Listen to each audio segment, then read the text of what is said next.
The time is 9:03 on June 5th, Wednesday. The Planning and Sustainable Land Use Committee will come to order. If I can request that everyone in the chambers silence any cell phones or noise-making devices. My name is Tamara Paultin. I'm the chair of the Planning and Sustainable Land Use Committee.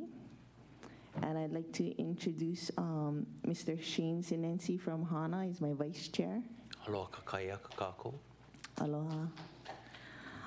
We also have member Mike Molina, who's excused at this time, and he'll be joining us a little later. We have council member Alice Lee from Wailuku. Good morning, Chair. Good morning. No other language today. We have Council Vice Chair Keanu Rollins Fernandez coming from Molokai. Aloha kakahiaka, Chair. Aloha kakahiaka. We have Council Chair Kelly King from South Maui. Aloha, good morning, Chair. Aloha, good morning.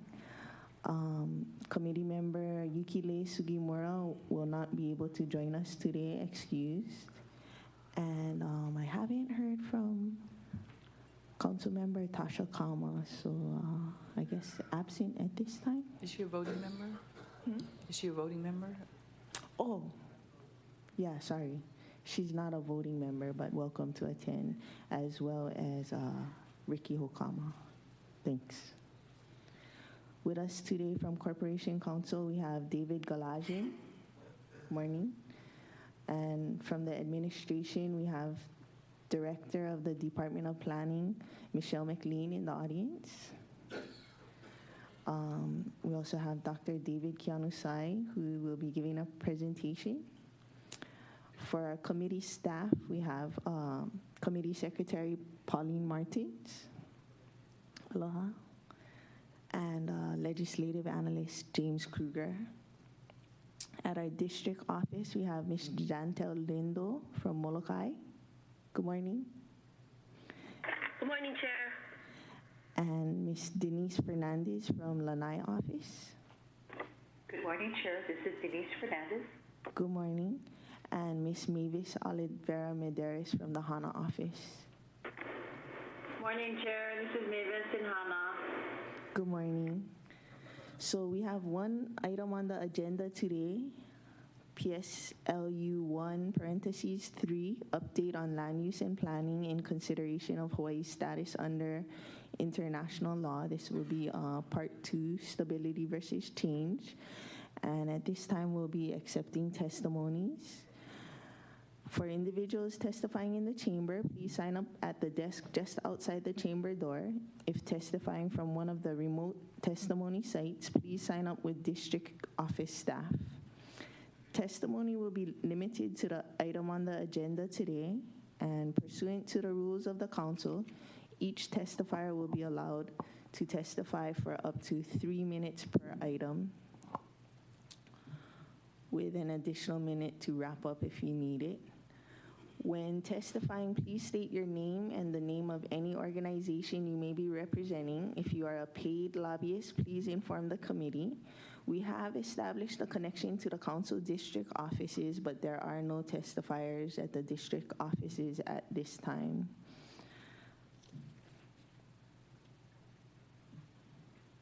Our first testifier today is Russell Kaho'okele from testifying on behalf of the lawful Hawaiian government. His title is a representative, and Mr. Kaho'okele will be followed by His Highness Ka'ua.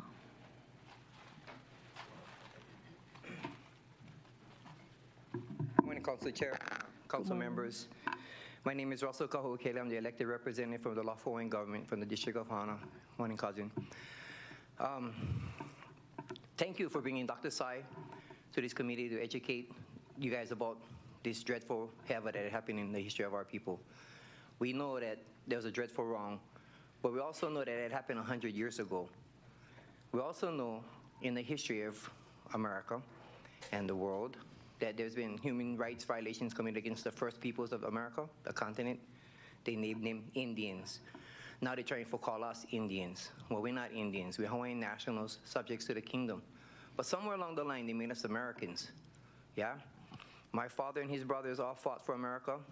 My brothers and I joined the military to serve America, to fulfill what we believe was our service obligation to the nation, only to come back home and find out all these years while he was making us pledge allegiance to the flag, they were the ones who forced our country into exile. Our country was never dissolved. It was just forced into exile, and we were made Americans. That status, American, is a pretty good thing. The Constitution that I fought to defend is a good document if they honor it. If you just watch TV today, you're going to see America fighting their president, accusing him of crimes. Well, America admitted in 1993 that the whole nation committed a crime against us.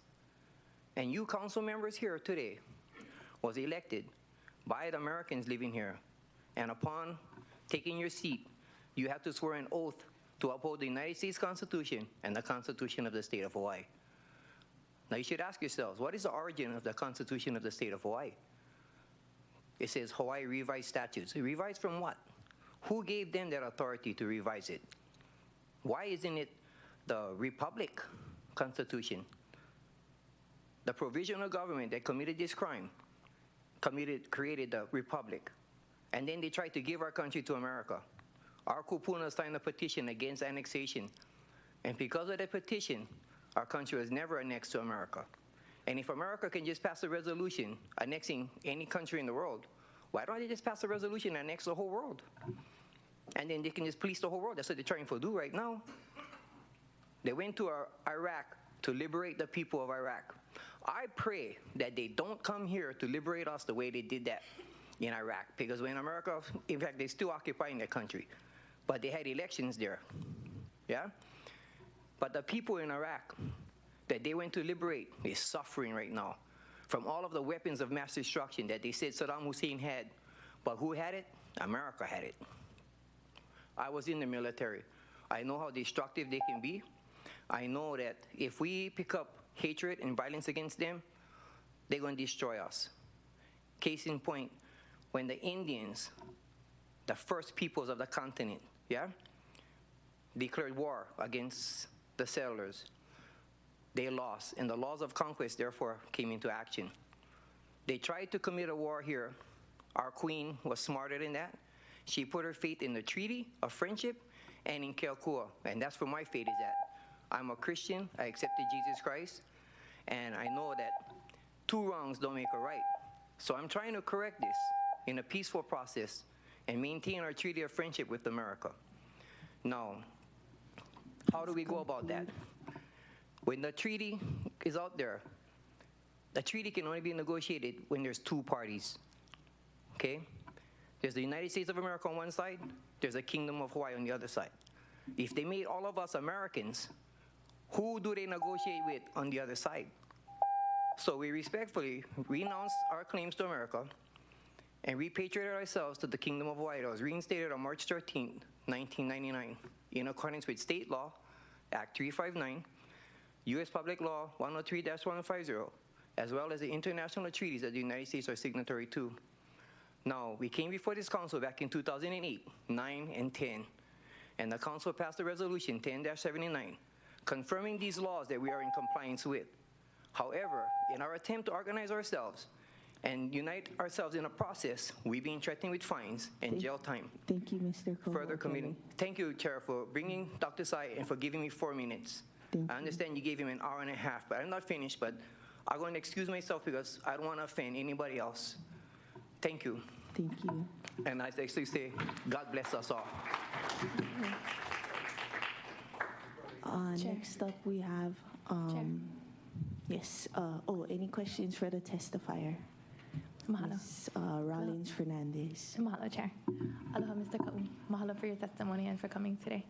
I just wanted clarification on, you said that the county council passed a resolution in 2009? 10. Yeah.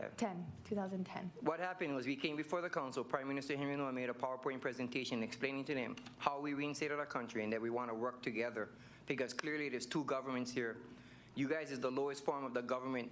Well, I take that back. The communities is the lowest form. the community associations, and then come to the county, then the state and the federal government. But we came to you because we wanted to work together. We've been meeting with the police department, trying to find a way where we can work together.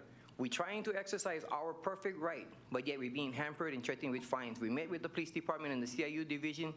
We showed them the laws. We showed them everything. Corporate counsel Brian Molto confirmed these laws. And if it's a law, then how come nobody else knows about it? How come nobody respecting it?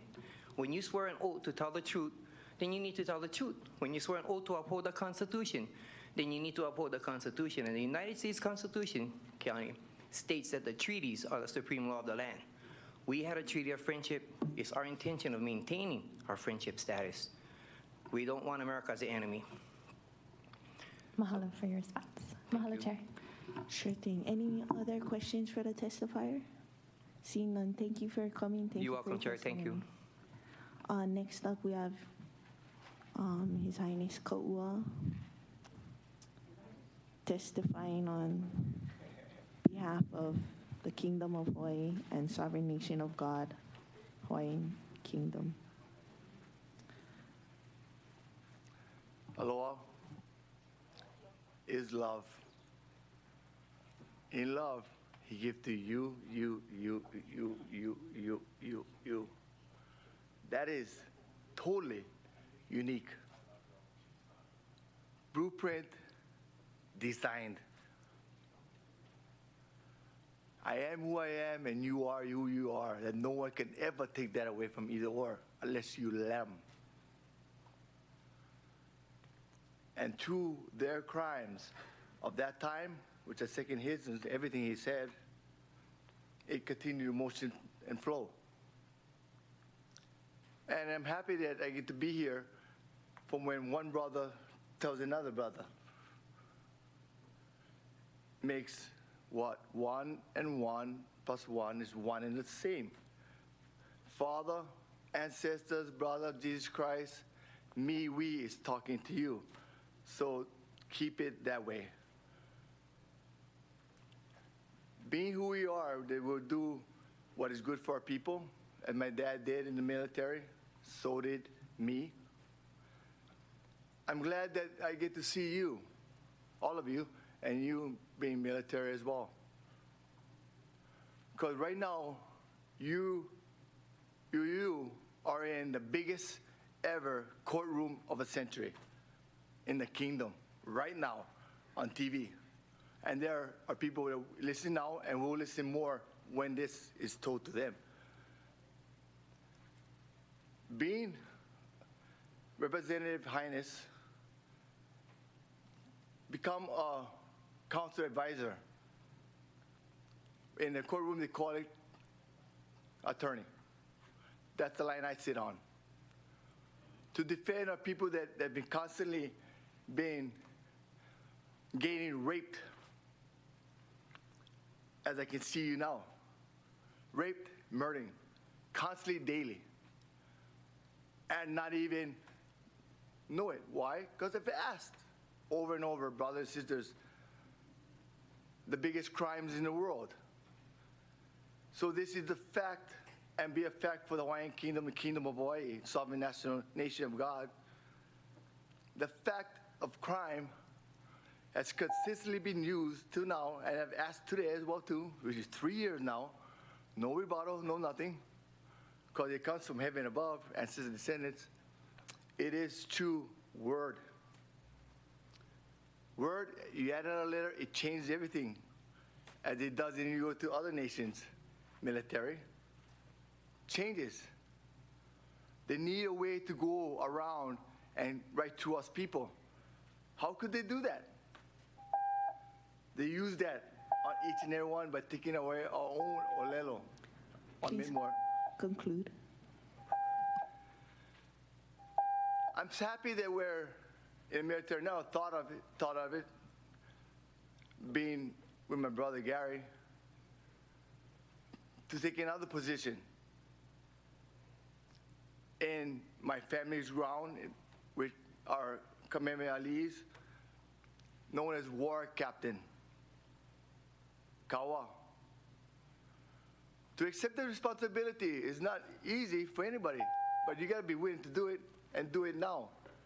For war captain, we are in duty of, as I said before in last one, what is follow to we, sky of heaven that they use it with the planes and everything else, the island from the mountain all the way to Midway and Rapa Nui, 4+ million acres. In this courtroom now, you have 39,000 of my brothers and sisters. Thank you, Mr. Kaum. Almost done. Gary Wood that time is is up. defending. So that going to be on record now to the Thank you. 39,000 of us that annexed and petitioned. To 39,000 Members, to 39 million. questions for the I'll be leaving. 39 million. And the best part is, it's not over. Because my Thank blood is you. pure like yours.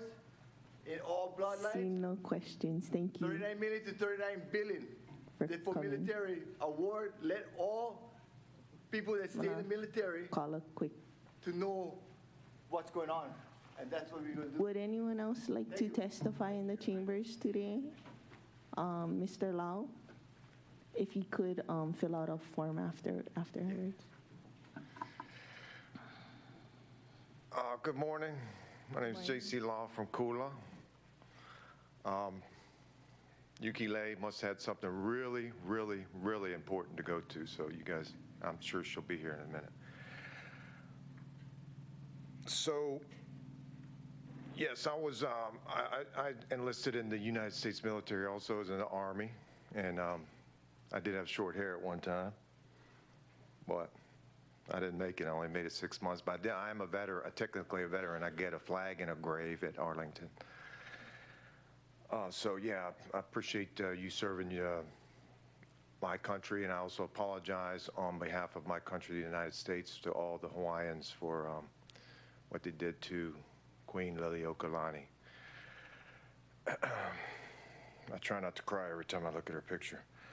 So I just had a question for Dr. Let me make sure I get his name right here. Sai. Dr. David Keanu Sai. A friend of mine, hold on a second. On camera, I get stage fright. Kimo Rivera said that you, I'm supposed to direct my questions to the council, said that Dr. Sai was working for the corporation, and I was wondering if he could elaborate on that. Thank you. And everybody, welcome to the kingdom. Thank you, Mr. Lau. Any questions for the testifier? Seeing none, thank you.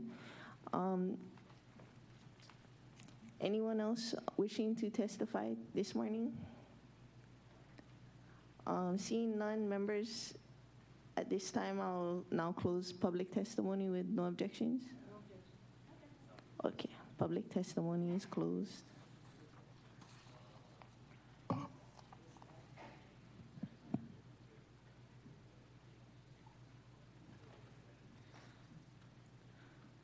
So the one item on today's agenda is PSLU 1(3), an update on land use and planning in consideration of Hawaii's status under international law. Pursuant to Rule 7B of the Rules of the Council, the committee intends to receive a presentation from Dr. David Keanu Sai relating to an update on land use and planning in consideration of Hawaii's status under international law and other related matters.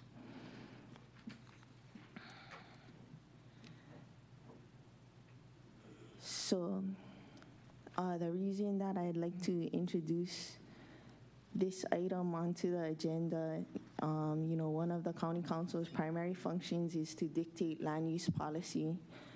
This is done through community plan updates, granting of land use entitlements and amendments to the county zoning code.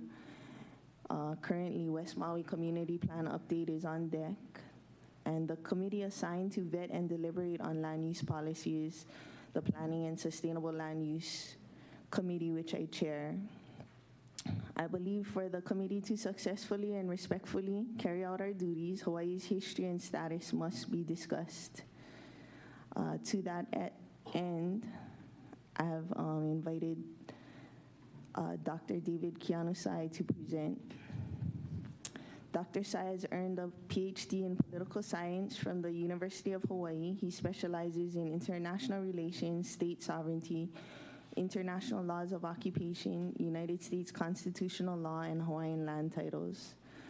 The purpose of this training is to provide the facts and truthful history of this place we all call home to decision makers and the public at large, and to use this truth as a foundational basis for everyone's decision making and to raise our quality of life as residents of Hawaii.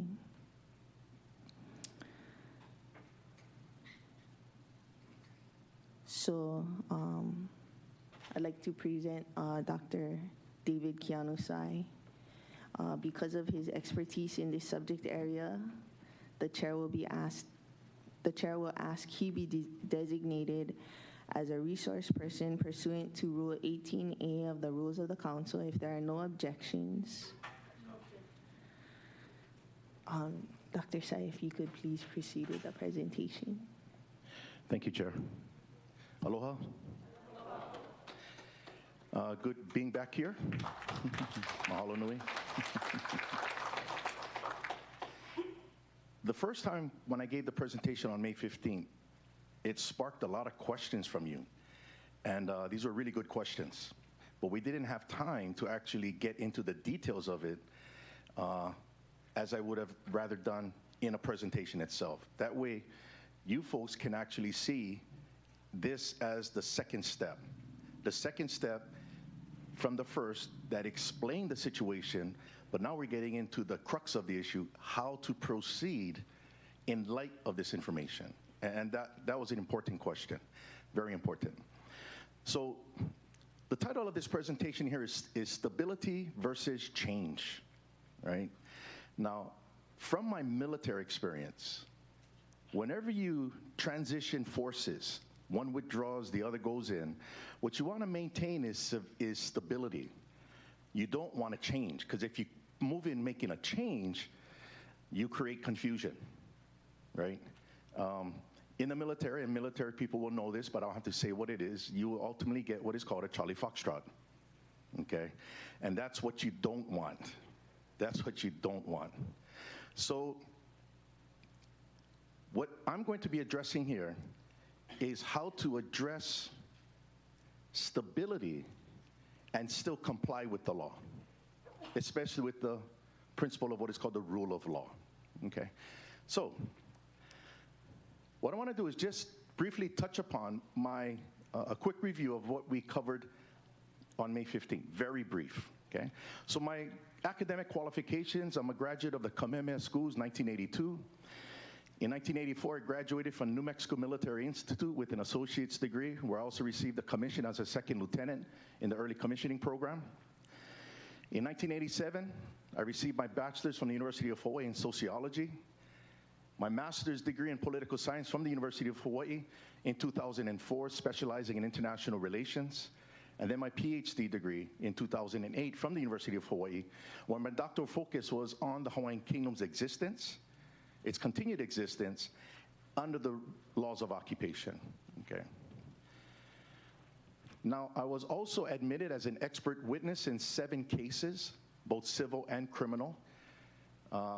What ends up happening, if people don't know, is that you don't automatically be admitted as an expert. The opposing side has an opportunity to try to debunk, and if not, they're admitted. Judge Cardoza, in State of Hawaii versus English of the Second Circuit, admitted me as an expert witness on the subject of the Hawaiian Kingdom and international law. I also had a military service. I was a field artillery officer for 10 years.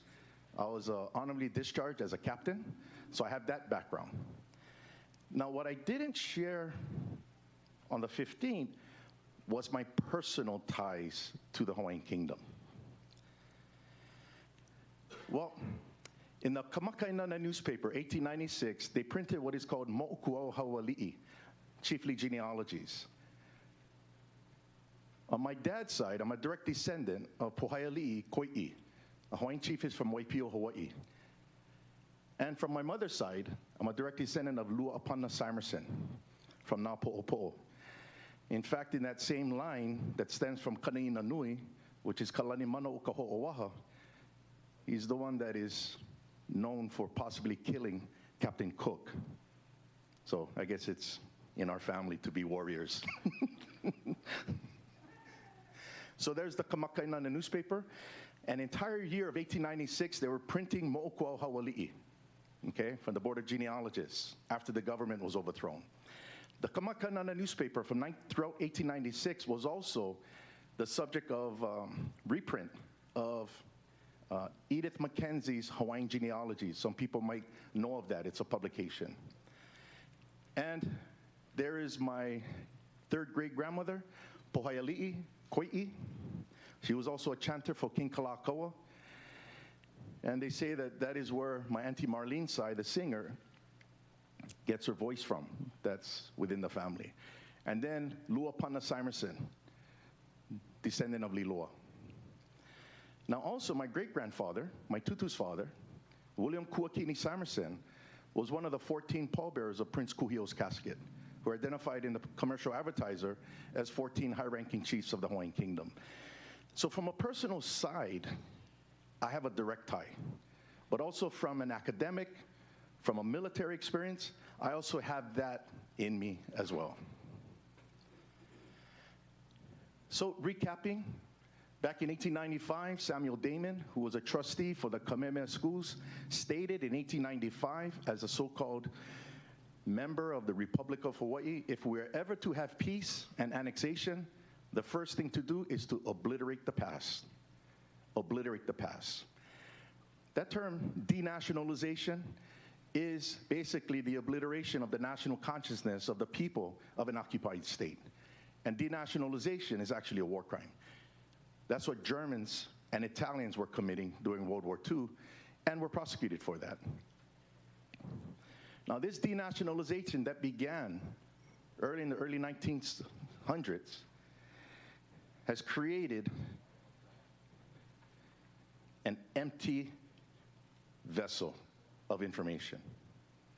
And we are now beginning to recover our memory, and that's through education. Well, Donald James Wheel, a British novelist, says, when a well-packaged web of lies has been sold gradually to the masses over generations, the truth will seem utterly preposterous and its speaker a raving lunatic. So these things have to be taken into consideration because we're dealing with over 100 years of false information that we're trying to decipher through. And a lot of times it gets personal, right? Like for myself in the military, I came to the realization I was in the wrong army. But I didn't not like my time in. In fact, my experience in has helped me become who I am today, especially the leadership qualities that they teach you as officers, right? So from 1999 to 2001, there was a court case at the Permanent Court of Arbitration, Lance Larson versus the Hawaiian Kingdom. The Permanent Court of Arbitration acknowledged the continued existence of the Hawaiian Kingdom as an independent state, and also the Council of Regency as its provisional government.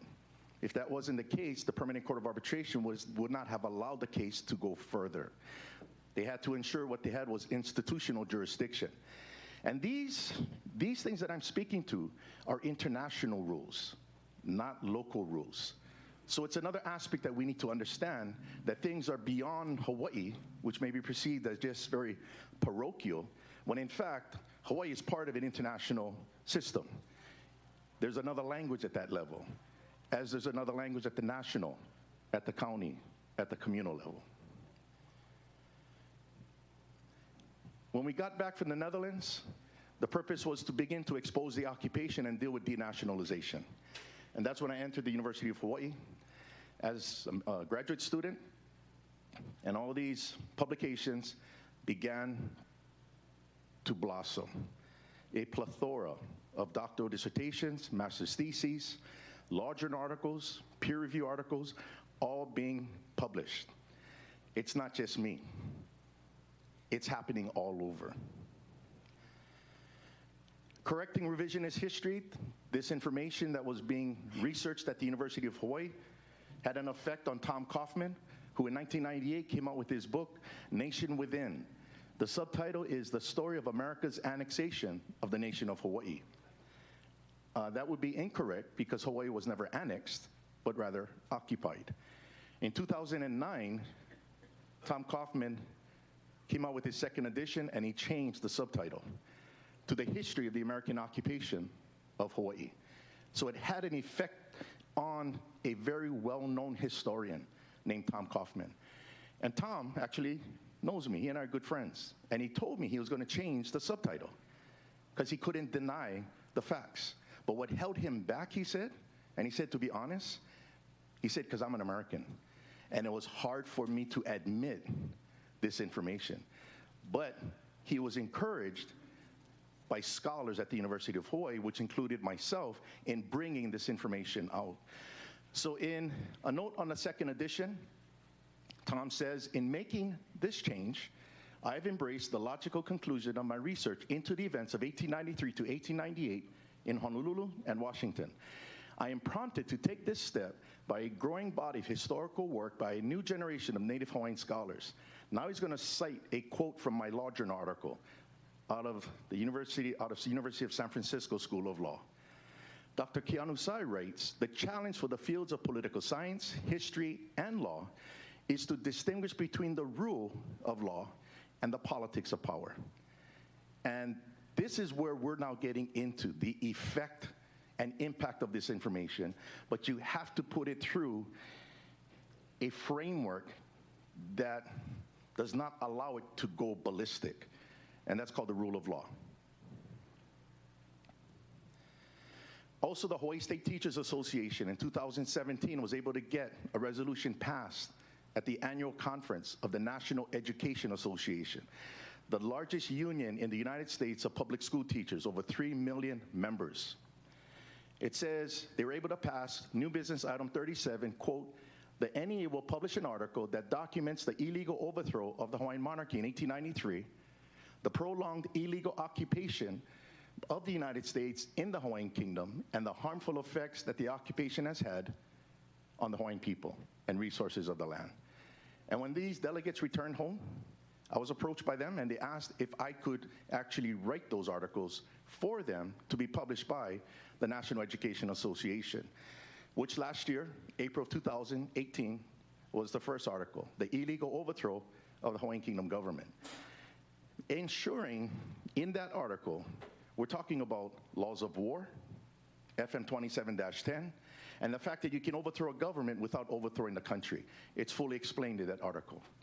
Followed by another article in October of 2018, the U.S. occupation of the Hawaiian Kingdom, and then the impact that this occupation has had on the Hawaiian people. And there I address denationalization, but also universal health care at Queens Hospital, where all natives are supposed to get service at no cost, and how that changed when Hawaii got taken over. Also, I spoke about perfect title. In 1996, created a firestorm. And what we're saying there, and keep in mind, remember the raving lunatic? It says here, perfect title focus of criminal probe. Perfect title has created chaos in Hawaii's real estate industry with its claim that current land titles are no good. The company reaches those conclusions using 19th century Hawaiian Kingdom law, which it says is still in effect, and by searching property records dating to the 1840s. Now, the irony of that statement, it makes perfect sense today. In 1997, what? That's crazy. That's what education does, right? And perfect title gets raided. So we get arrested for theft, racketeering, and tax evasion.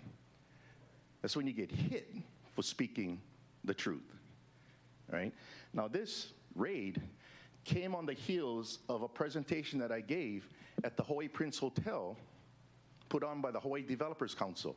Over 500 people showed up. On this panel was David Peach, president of Title Guarantee Escrow, Bruce Graham from Ashford and Riston, also a law professor at the University of Hawaii that teaches land titles, Neil Hulbert from Alston and Hunt Law Firm representing Chicago Title Insurance Company, and an attorney from Bank of Hawaii to moderate, who's an attorney, and myself and Donald Lewis, the partner of Perfect Title. After the presentation, Bruce Graham comes up to me, and he says, Keanu, we need to talk. I said, okay, Bruce, what's up?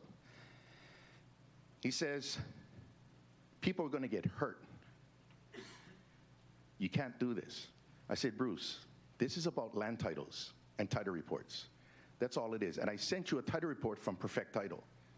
All you need to do is to go line by line and refute it. That's all. And if you can refute it, get us on fraud or conspiracy. He says, I can't refute it. It is historically and factually correct. So I said, what's the problem? He said, well, he said, America's here, and that's just the way it is. And my response was, I didn't know America was engaged in title insurance. That was the issue. A week after, we get raided. Now the newspapers start spreading lies about me, telling elderly people don't pay their mortgages, constantly shifting attention all over the place. And I got to tell you, racketeering, that's crazy. Well, nobody blinked an eye back then. In fact, I think a lot of people wanted us to get locked up. But as a trained officer, we call that incoming. It's called hit the ground because of the blast radius, right? So, if anything, I don't have animosity, but I understand the reaction. But accountability also is still coming as well. The Royal Commission of Inquiry was established. This is part of the recap of what we covered on May 15th. And this Commission of Inquiry, its function is to investigate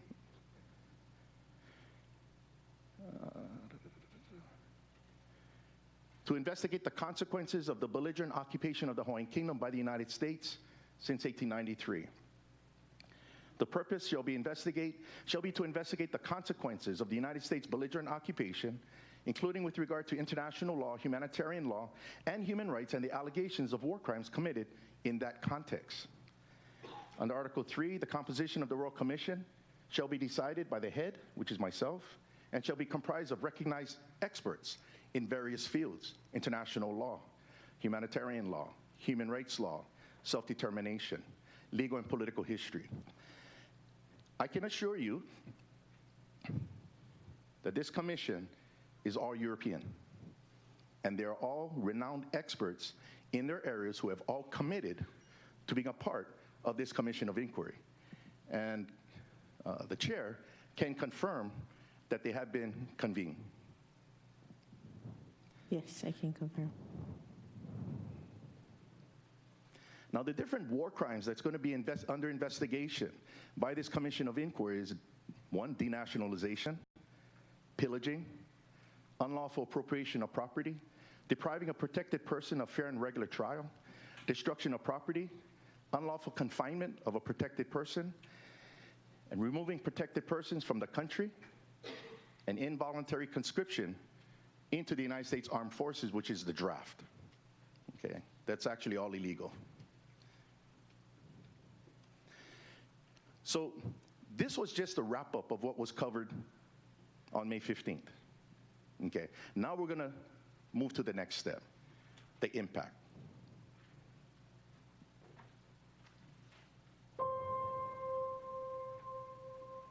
The Hawaiian subjects, Hawaiian nationals, they're fervent about what they want. There's no questioning that. But on the flip side, there's also 100 years of training, you know. And an old guy in Waimea told us, about the elephant, when the baby elephant is small, they chain him to the stick with a chain, a big, huge chain. And after years of trying to break that chain, he figures out that I can't do it. And when the elephant gets big, they just tie a little rope on his leg and tie it to the stick. And the smallest resistance will stop that elephant from trying. He can break it. It just takes one step like that. Mm-hmm. And you know, for us, that's exactly how it is. All you got to do is take the step, because that chain is just a rope. It's all in our minds, you know? So I didn't hesitate. It was, for me, a no-brainer. I said, yes, I'll be there. And the first day of the proceedings, literally, as I'm an attorney, And for 6 years, early in my career, I was a district court judge. I have always been a history buff, a student of history, student of political science. But that first day at The Hague, the proceedings, literally took my breath away. I recognize that in over a century, the question of the Kingdom of Hawaii as a nation state in the family of nations was not at issue. And I just kind of like, wow, where are we? And what are the ramifications of these proceedings? We didn't understand the significance of what that meant, right? That's the significance between occupation and colonization, right? Two very, and this is the interesting thing, right? They look very similar on the surface, but they're very different, right? And for me, this is where the precision, right? The precision of observation, right? You go back to traditional Hawaiian times, and they observed everything. A rain that came this direction was different than a rain that came from this direction. A rain that hit your skin this hard, it was had a different name than a rain that hit your skin this hard, right? And Owama is different than a veke, right? All the life stages of a fish had names, right? Today it's a fish, right? Back then it was an Owama, then it was this, then it was that, then it's a veke, right? You name your fish, they all had that that attention to detail, right? Today we're a lot less precise with that. And I think that's a good metaphor for the difference in precision between occupation and colonization. They both got land, both got people. Yeah, but one's politically different than the other. Not better, different, right? And that acknowledgement of that difference is crucial. I can say that I have not had one instance in court where there's been any opposition to either the factual, the legal, or historical arguments that we made concerning the legal status of the Hawaiian Kingdom. So anyway, we've gotten a little bit away from Hawaiian Kingdom and onto like, why is an American involving themselves in a Hawaiian Kingdom issue? Well, because as an American patriot, I think it's in my country's interest for it to not be here. Hawaii's legal and political history today is much more complex. It's much more nuanced, in part because we have a much better understanding of what took place in the 19th century.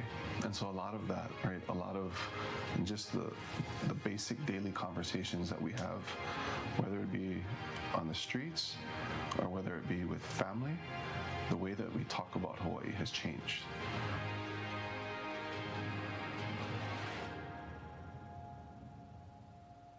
A legitimate legislative assembly to review all the laws, etc. How do we operate in the meantime? Right. No, I got your point. Excellent point, because Mike McCartney was asking those same questions in my meeting with him. So this is a segue into why we're here today. Yeah? The now what? How does it work? The purpose of last presentation was to give you the context, right? And I did mention, and you folks do remember, it will naturally get you to ask questions. Once you get an answer to that question, you will probably get 5 more questions. Once those 5 questions are answered, you'll probably get 10 more questions. So the issue is not necessarily to remember the answers, but understand the system by which you came to find the answer. And that's what we call the theoretical framework, okay? So you might say that we've been playing we've been playing football using baseball rules, and it's not working. What you need to understand is, in the game of football, there are football rules. And these rules, in this case, would be international humanitarian law. We need to understand those rules. Not that we have to believe it, no, because it exists in and of itself. These are the rules, whether you talk about Hawaii, Kuwait, Iraq, Japan, these are the rules. And that's what we're going to be getting into. So Inherent in the law of occupation, okay, there is the coexistence of two legal orders, two legal systems, that of the occupying state and that of the occupied state. Very important. The failure of the United States to comply with the law of occupation for over a century has created a humanitarian crisis of unimaginable proportions. And only people now are starting to realize the crisis because they now understand the rules. And as we start to realize the crisis, we now are left holding the bag on how do we fix the problem. We here today are not from 1893, those insurgents. We here today are not part of William McKinley's administration and later President Roosevelt's administration. The reason why our history became a subject of denationalization was because the United States needed to conceal the occupation because of the military buildup of Hawaii and Pearl Harbor. That is on the record. Congress admitted that. It wasn't about sugar. It was about military installations. Today, we have over 118 military bases. Here is the headquarters. Honolulu is the headquarters. Honolulu is the headquarters for the United States Pacific Command, the largest unified combatant command in the world. That's our reality, right? Hawaii is targeted for nuclear strike by Kim Jong-un, North Korea. Remember, we had that false alarm, and people were wondering, where do we go? We're not set up that way. There's no basements. In fact, one news clip had a father putting the daughter taking the manhole cover off and putting her in there. This is our reality now. And somehow we got desensitized. It's almost like, yeah. Well, imagine my great-grandfather, William Kuakini Simerson. In 1898, Hawaii gets threatened for an invasion by a U.S. adversary. Where does he go? So with this information, gives us reason to ask more questions, and it's okay. And I have to acknowledge and thank the council and under the leadership of the chair to allow me to come in to share this information with you. Not to tell you how to think, but to explain to you what's going on. And you folks can make informed decisions. That's really all it is. There is no problem working with Corporation Council. There's no problem working with Attorney General. There's no problem working with State of Hawaii legislature. But people have to ask the questions and seek individuals who are able to answer them and not tell you what you want to hear. The stakes are too high here. We have to address this head on. Whenever you deal with a crisis, there is a difference between those who respond to a crisis and those who react to a crisis. Those who respond to a crisis, let's say active shooter, you see police officers going to the shooter. That's not normal. That's from training. Reacting to the crisis, running for safety. It's a natural reaction. What's not natural is going into the crisis. As an officer in the Army, we were trained to respond to crisis, not react to it. And before you respond, you got to make sure you got good intel. Good intel, information of where you're walking into in order to come up with a plan.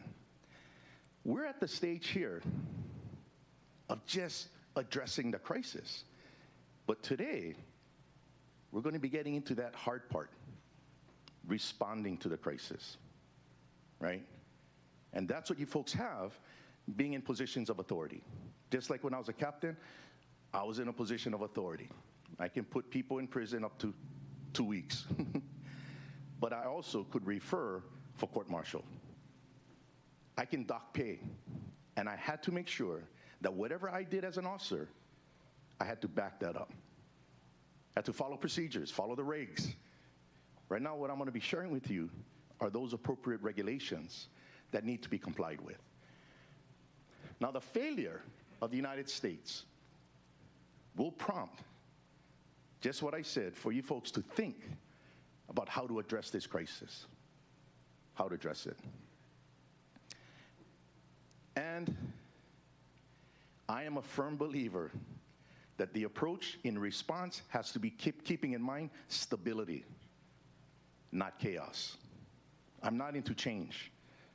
I'm into transformation, right? But it has to be a transition within certain rules.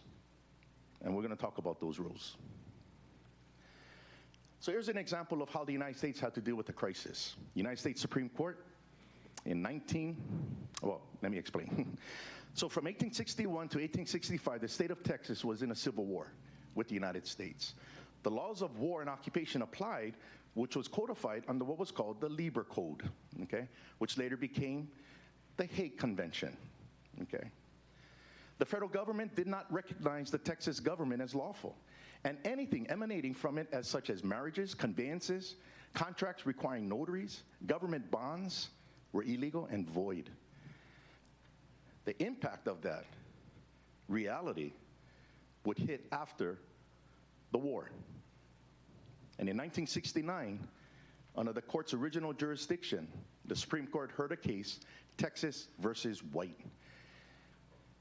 They had to make sense of what is void legally, but practically, can it be remedied without violating the basic principle itself of the rule of law? So in Texas versus White? 1869, yeah. 1869. Oh, 18, yes. Actually, it's supposed to be 1868. I'm sorry. And the council members have a copy of an explanation of Texas versus White. Okay. So according to the U.S. Supreme Court in 1868, acts necessary to peace and good order among citizens, such, for example, as acts sanctioning and protecting marriage and the domestic relations, governing the course of descents of property, regulating the conveyance of transfer of property, both real and personal, and providing remedies for injuries to person and estate, and other similar acts which would be valid if emanating from a lawful government, must be regarded in general as valid when proceeding from an actual, though unlawful government. And that acts in furtherance or support of the rebellion against the United States or intended to defeat the just rights of citizens and the acts of like nature must in general be regarded as invalid and void. So what you start to see here is an application of necessity, the doctrine of necessity. So the place doesn't blow up. They're talking stabilization, stabilizing, not change, but still holding people accountable if they're in a rebellion. So when we speak of international law, what are the sources of international law? International law, these laws are not derived from legislation, right? From legislators passing a law. That's national or municipal law. Sources of international law, which exist between countries, number one, treaties, international custom, general principles, international and national judicial decisions, scholarly writings. Now, much of international law is understood through scholarly writings, because in scholarly writings by recognized experts, they bring in treaties, they bring in principles, they bring in custom, and they provide a narrative. And that's why academic scholars is a major source of not just international law, but to understand what that law is and how it applies. You folks will be having a copy. Not yet. So they already have. So everyone should have a copy of this book, second edition, Yael Ben-Viniste, The International Law of Occupation. He is the foremost authority on occupation law. And we're going to cover chapter 4, which is the copy you folks have. So under chapter 4, the International Law of Occupation, Article 4.1.1, Article 43, a seeming legal paradise. The occupant is expected to fill the temporary vacuum created by the ousting of the local government and maintain its basis of power until the conditions for the latter's return are mutually agreed upon. The administration of the occupied territory is required to protect two sets of interests. First, to preserve the sovereign rights of the ousted government, and second, to protect the local population from exploitation of both their persons and their property by the occupant. Under Article 4.1.2, the failure to set up military administration to administer the laws of the occupied state would not relieve the occupant of its duties under the law of occupation. After all, the definition of occupation does not depend on the establishment of an occupation administration. Article 42 provides whether or not territory is occupied, which says it is occupied when the occupier is in effective control of the territory of the occupied state. So once an entity called the occupying power is in effective control, will spring Article 43 to administer the laws of the occupied state. That's what Ben-Veniste is referring to. But the fact that an administrative system was not established does not say you're absolved from establishing it. It just shows the violation. And what we have here, since 1893, there has been no administration established by the U.S. military to administer Hawaiian Kingdom law as of January 17, 1893. Just like how they did in the Mexican-American War of 1848, just like they did in the Spanish-American War of 1898, set up administrations to administer the laws of the occupied state. They didn't do that here. They just let the insurgents continue in control. Next article, the human rights dimension. Civil and political rights. Now, civil rights are rights protected under the Constitution of that particular country. That's civil rights. And civil rights apply to all people within the country, right? But political rights are rights to participate in government, whether to run for office or for election or to be an elector, okay? So civil and political rights receive extensive treatment in human rights instruments, yet are ignored in the Geneva Convention. If the political process is lawfully halted for the duration of the occupation, the suspension of political rights seems to be a sensible consequence. However, the law of occupation does not prevent the halting of political rights, like participation in government by its nationals. An example would be Japan. When Japan was occupied from 1945 to 1952 under the military government headed by General MacArthur, Japanese citizens were allowed to continue to vote for members in the Diet. So there are exceptions to the rule. The next article, the scope of the occupation administration. The occupant is granted the power to possess and administer property belonging to the occupied state, subject to the duty to safeguard the capital of these properties and administer them in accordance with the rules of usufruct. That is a general principle of international law. Usufruct is the use of property without destroying it. An example of a violation of usufruct, kaho'olawe. That's a direct violation of the law of occupation. The widening scope of policy making by the widening scope of policy making by the occupation administration raises worries about a seeming state of normalcy within which an unaccountable occupant operates without a critical review of its measures. What you basically have right there is what took place since 1893. There was no accountability. And how you remove accountability, denationalize the people so they don't even know what's going on. But now, that critical review is now front and center because people have now become educated on what's going on. Next article, the management of natural resources of the occupied state. The occupant may use some of those resources, but must also protect them. Most critically, the occupant is authorized and in fact is required to assume control over natural resources in the area, protect them against overuse and pollution, and allocate them equitably and reasonably among various domestic users. Next section, the external relations of the occupied territory. Treaties, international obligations of the occupied state. From the perspective of the law of occupation, says Ben-Veniste, it would seem that to the extent that public order and civil life depend on complying with formal international obligations and informal soft law, like proclamations or executive orders, commitments that the ousted government had assumed prior to the occupant should regard itself as bound by those obligations. So one particular obligation, treaty with Great Britain, which now applies to New Zealand and Australia as part of the British Commonwealth.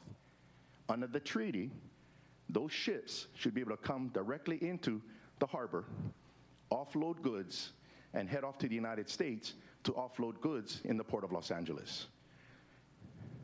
The Jones Act, which is an American law, doesn't apply to Hawaii because it's limited because of US legislation.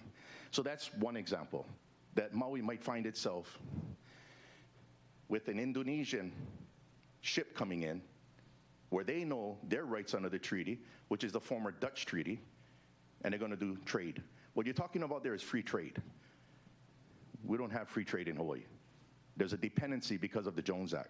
But that's an American law. That's not a Hawaiian law. International obligations are treaties, and soft law are called policies. The next article of Chapter 4, the occupant's forward-looking and post-occupation obligations. So it's not just what the occupier must do now, or can do, or could do, but looking at the effects that it would have when the occupation comes to an end. Present tense obligations of the occupant toward the occupied population should be interpreted as also entailing obligations to ensure, as much as the occupant possibly can, the continuation of public order and civil life during and immediately after the termination of the occupation and the transition to indigenous rule. Now that word indigenous rule should not be confused with ethnicity, as you would associate it with indigenous peoples. Indigenous rule under the law of occupation refers to the original government, because indigenous, by definition, is something that originated in a particular region, whereas aboriginal, by definition, is the first to arrive in a region, right? So aboriginal is applied to people. Indigenous, under international law, is applied to the original government that was illegally overthrown. And then the section on stability versus change. Benveniste's approach on the level of respect for the legal status quo. The occupant must not seek to effect long-term changes that would complicate the reestablishment of authority by the legitimate government. For this reason, for example, institutional changes that modify the indigenous political institutions must, in principle, be avoided. Article 64 of the Geneva Convention, the occupant may subject the population of the occupied territory to provisions which are essential to enabling the occupying power to fulfill its obligations under the Geneva Convention, which protects the civilian population, and to ensure the security of the occupying power. Under human rights, complying with human rights obligations also imposes a rather rigorous legislative discipline on the occupant. Compliance with human rights obligations stipulates adherence to the rule of law. And the term rule of law is the restriction of the arbitrary exercise of power by subordinating it to well-defined and established laws. The rights and duties of the occupied government, or the ousted government, Benveniste says the occupant should give effect to the sovereign's new legislation as long as it addresses those issues in which the occupant has no power to amend the local laws, most notably in matters of personal status. Remember that portion I spoke about, Texas versus White? That's an example right there.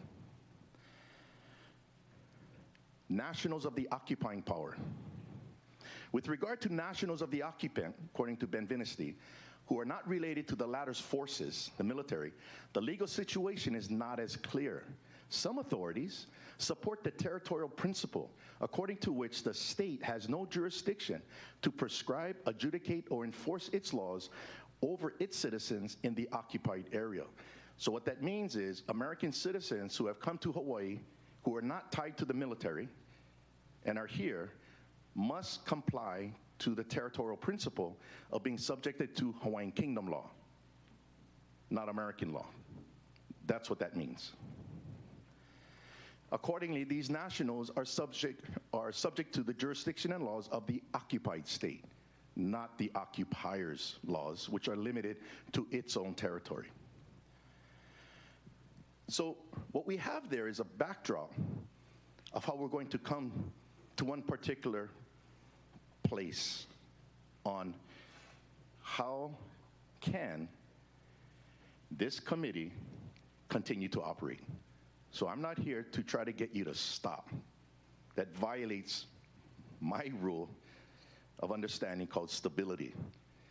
I'm just here to explain an option that can be done. So when Ben Viniste speaks of the occupying power, it presupposes that an administration has already been set up by the occupying state to administer the laws of the occupied state. It presupposes that. We don't have that because the United States did not set up an administration in accordance with the law of occupation. So we have to look at that. That's the genealogy in order to understand how to provide a remedy that is still in compliance with the rule of law and without creating chaos. This is all within what I call the doctrine of necessity. And you know what they say necessity is? The mother of all inventions, as long as it's within the rules. We used to operate that all the time in the Army. A private can become a lieutenant by necessity, even though he's not a commissioned officer. Assume the chain of command.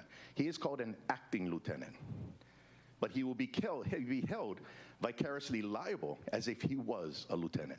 That's why in the Army, a lot of privates say, oh, I'm not taking the chain of command. No. Date in service. Who's been in the longest? You take it. You don't take it, you're in trouble.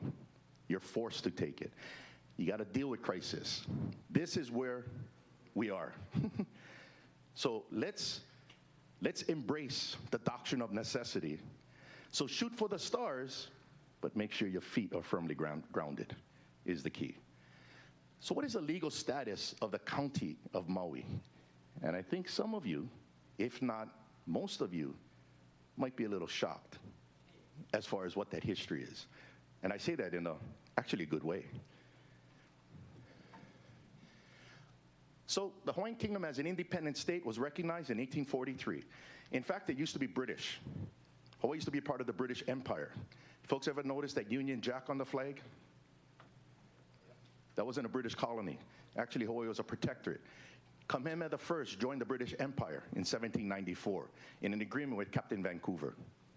We're actually British back then, not by nationality, which is different from English, which is ethnicity, right?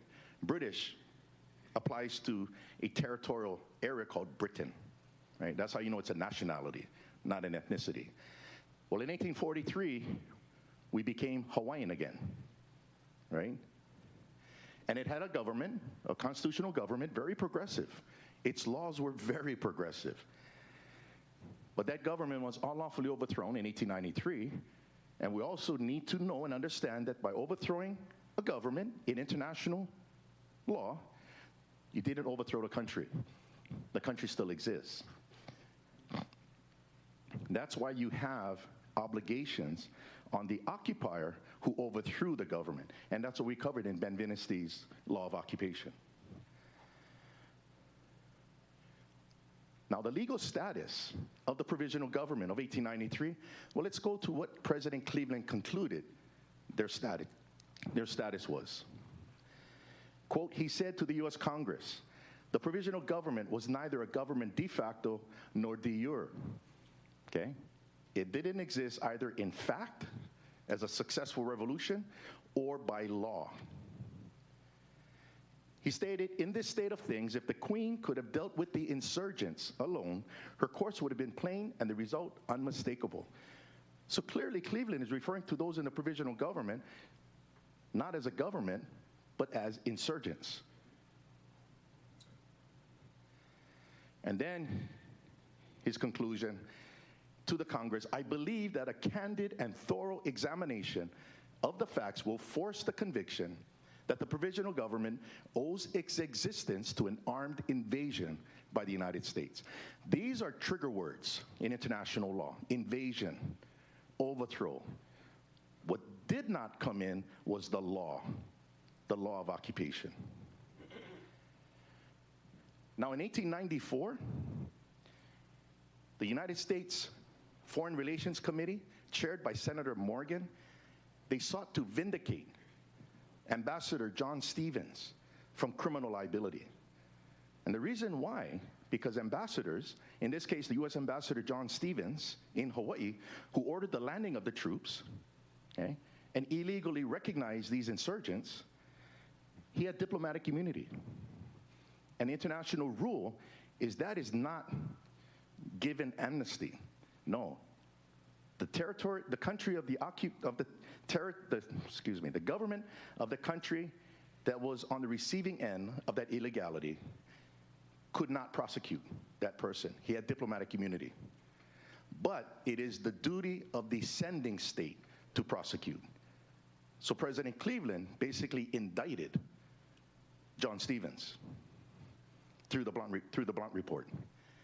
And also Captain Wilkes, the head of the captain of the USS Boston. So their job, the Foreign Relations Committee, was to vindicate so that John Stevens does not get prosecuted. And the proceedings started in January of 1894, which came to be known as the Morgan Report. A lot of people confuse the Morgan Report with the Blunt Report. Well, Basic Civics 101 is the Blunt Report came out of the executive branch that represents the United States in international relations. The Morgan Report came out of the legislative branch, limited to U.S. territory. One does not trump the other. In fact, they are separated by effect. On January 20th, 1894, Stevens committed perjury before that committee. He actually committed perjury because a lot of people claim the Morgan Report vindicates Stevens. Actually, he lied. Now, we didn't know he lied until 3 years ago. I want to show you the smoking gun.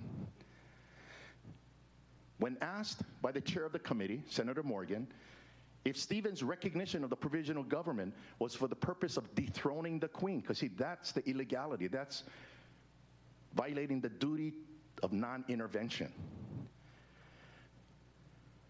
Stevens responded, not the slightest. Absolute non-interference was my purpose. Now, the committee believed him, at least a majority of them. All the Democrats said, no, we don't believe you, because the Blunt Report clearly shows facts that counter that. Well, W.O. Smith, remember that guy? William O. Smith, he was the Attorney General for the so-called provisional government, the insurgent. His family gave paperwork that was in their family to the Hawaiian Mission House. Ron Williams, a PhD in history, went through every document. And that document that I'm going to show refutes this. So this is from Stevens in the report, in part of the Blunt Report. The late Queen and Cabinet accordingly yielded unconditionally, and the police station was turned over to Commander Soper and Captain Ziegler with 40 men from Company A. Mr. Wilson, the Marshal of the Hawaiian Kingdom, made a short address to the police force assembled in the station, telling them that resistance was no longer feasible. The provisional government sent notifications of the situation to the representatives of foreign powers. The following answer to the request for recognition was received from His Excellency John Stevens. Stevens wrote, a provisional government having been duly constituted in the place of the recent government of Queen Liliuokalani, and said government being in full possession of the government building, the archives, the treasury, and in control of the capital of the Hawaiian Islands, I do hereby recognize the provisional government as the de facto government of the Hawaiian Islands. So that's the source of authority of the provisional government, the insurgents, who, by the way, President Cleveland said they were neither de facto nor de jure. Here's a smoking gun from the Hawaiian Mission House. You got to be careful because of documents. Yeah, they should have burned this. This is from on the letterhead of the U.S. legation, January 17th, 1893, Judge Dole. I would advise not to make known of my recognition of the de facto provisional government until said government is in possession of the police station. That means the provisional government was not in control. But yet, that proves U.S. ambassador intervened in the internal affairs of the Hawaiian Kingdom. He committed perjury. So I call him a perjurer in absentia. But that pretty much undermines the Morgan report. It was political. Cleveland's message is the key, because the president represents the United States in foreign relations, not the Foreign Relations Committee. So the authority of the provisional government stems from this proclamation made by insurgents. It states here in the proclamation that all officers under the existing government are hereby requested to continue to exercise their functions and perform the duties of their respective offices, with the exception of the following named people: the Queen and her cabinet, and Marshal Charles Wilson of the police force. Everyone in government was told to stay in place. All that was taken over was an entire governmental infrastructure. It's called a regime change, not a complete takeover of a new government. Like taking a pilot out of the cockpit, putting insurgents in it, and U.S. Marines are protecting them. And then, the second act of this provisional government relating to official oaths. All persons holding office under or in the employ or service of the government shall take within 20 days after the publication of this act the following oath. I hereby solemnly swear that I will support and bear true allegiance to the provisional government of the Hawaiian Islands and faithfully perform the duties appertaining to the office or employment of John Smith. Did you know that you're not supposed to sign oaths of allegiance under the laws of occupation? That's a violation of the law of occupation. And the provisional government is a proxy of the United States, admitted to by the United States president. Now, that oath of office, that oath of allegiance, was actually the subject of the Royal Hawaiian Band. And you folks heard the song, I know, but I don't think you made the connection, most of you. And that song was Mele Aloha Aina, the Patriot song. The Royal Hawaiian Band refused to sign the oath of allegiance. They were fired. No job. One of the leaders of the band went to Mrs. Prendergast, a lady in waiting for Queen Lili Okalani, and asked her to compose a song of their defiance. He's referring to this oath of allegiance that government officials were forced to sign. And this is the song. And I'm sure you folks, some of you, may not have known the English translation. Here we go.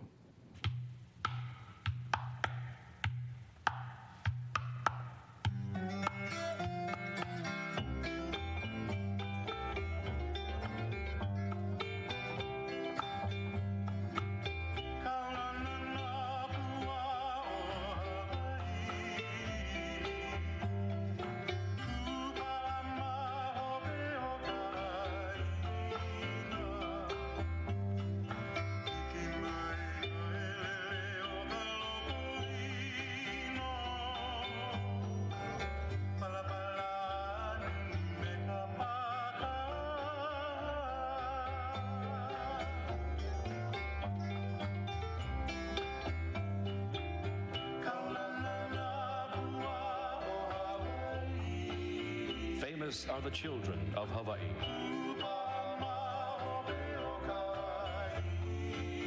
Ever loyal to the land.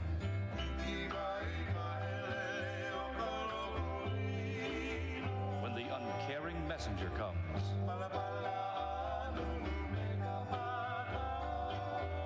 with his greedy document of extortion.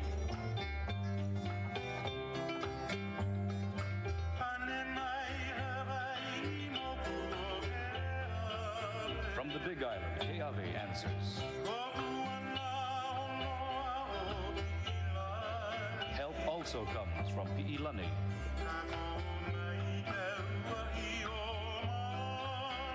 Mano's Kauai lends support.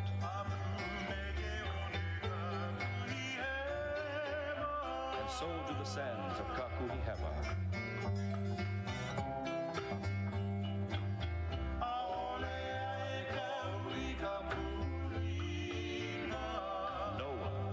Will write his name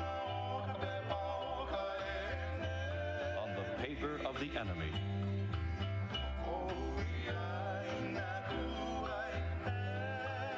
With its sin of annexation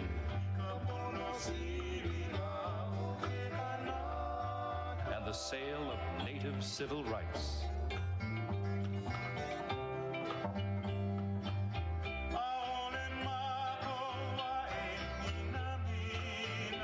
We do not value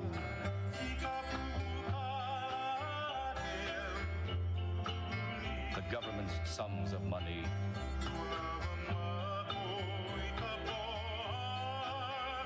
We are satisfied with our stones,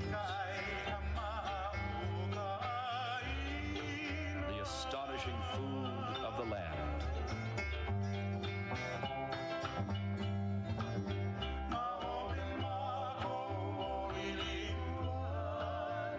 We back Liliulani, who has won the rights of the land. And now we tell the story again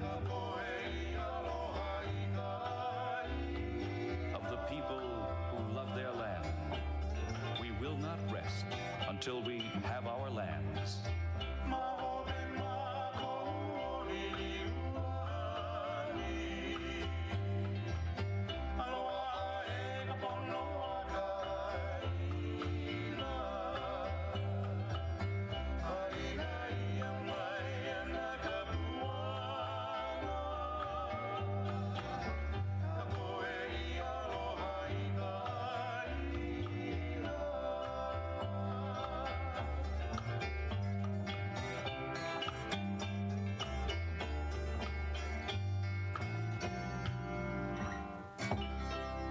That's a heavy song, you know, but a lot of people,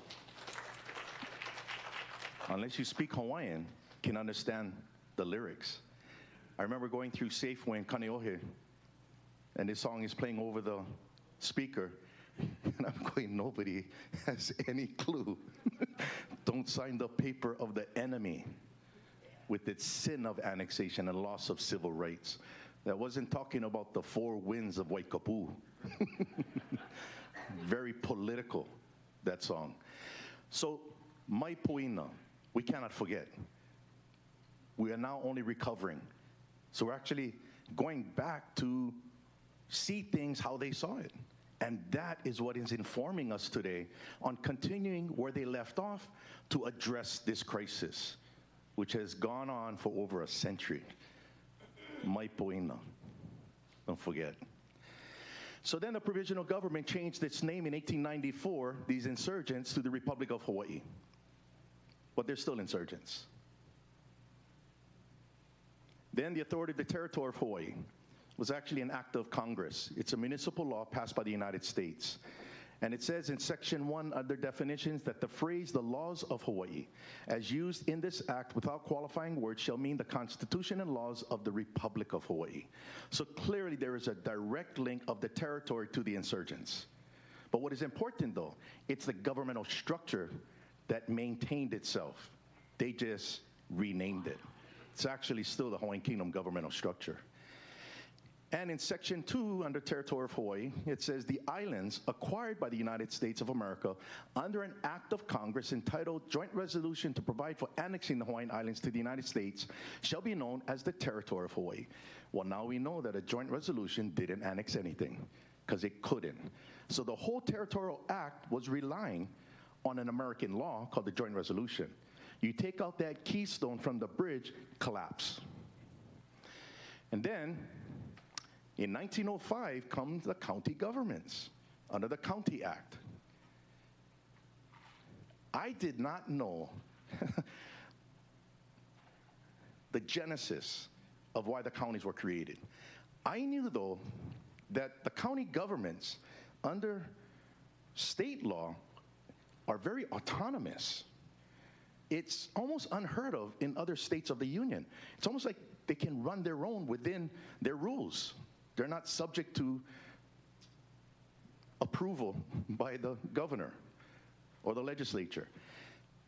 So I shared this with a friend of mine, Professor Niklaus Schweitzer from the University of Hawaii. He says, Keanu, you don't know the formation of the county governments in Hawaii? I said, enlighten me, please. Because I couldn't find it in the Territorial Act, the counties. It's actually a legislative act, okay? The Home Rule Party. The Home Rule Party was a political party which combined members of the Hawaiian Patriotic League and the Hui Kalai'aina. These were royalists, the ones who signed the signature petition against annexation and succeeded. That's who the Home Rule Party is.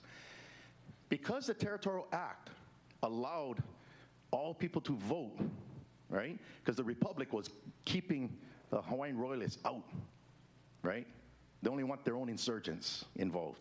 Well, the Territorial Act allowed them all to now participate. It was actually John Wise, Prince Kuhio, and others who came up with the idea that since the territorial legislature are all majority were home rule party people, Hawaiian royalists.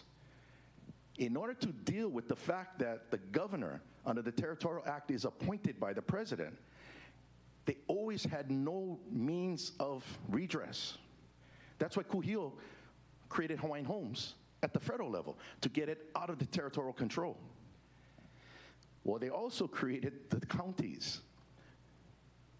And this bill was submitted, called the County Act of 1905, and it was vetoed by Governor Carter. He was a successor to Dole, who was the governor before him, appointed by the president. But that veto was overridden by the Hawaiian legislature. And anyone who runs the counties had to answer to the Home Rule Party that elected them. That is how they took control and resisted U.S. control. Under the 1905 Act, the heads of the counties would be elected by the people who at the time were Hawaiians. It was resistance by Hawaiians to U.S. territorial control. That was interesting. I didn't know that, but it makes sense. The first two governors, the first two mayors of the city and county of Honolulu, where the name was changed from the county of Oahu to the city and county of Honolulu, were royalists. The third mayor, Johnny Wilson. Johnny Wilson was the son of Marshal Charles Wilson, head of the police force of the Hawaiian Kingdom. But once the influx of American citizens began to come to Hawaii, their population of 1,900, according to the 1890 census, by 1950, it exploded to 400,000. Now, the counties were taken up by others who would have the majority. But yet, its origin was resistance and give voice to the Hawaiian people and their rights. Interesting, yeah.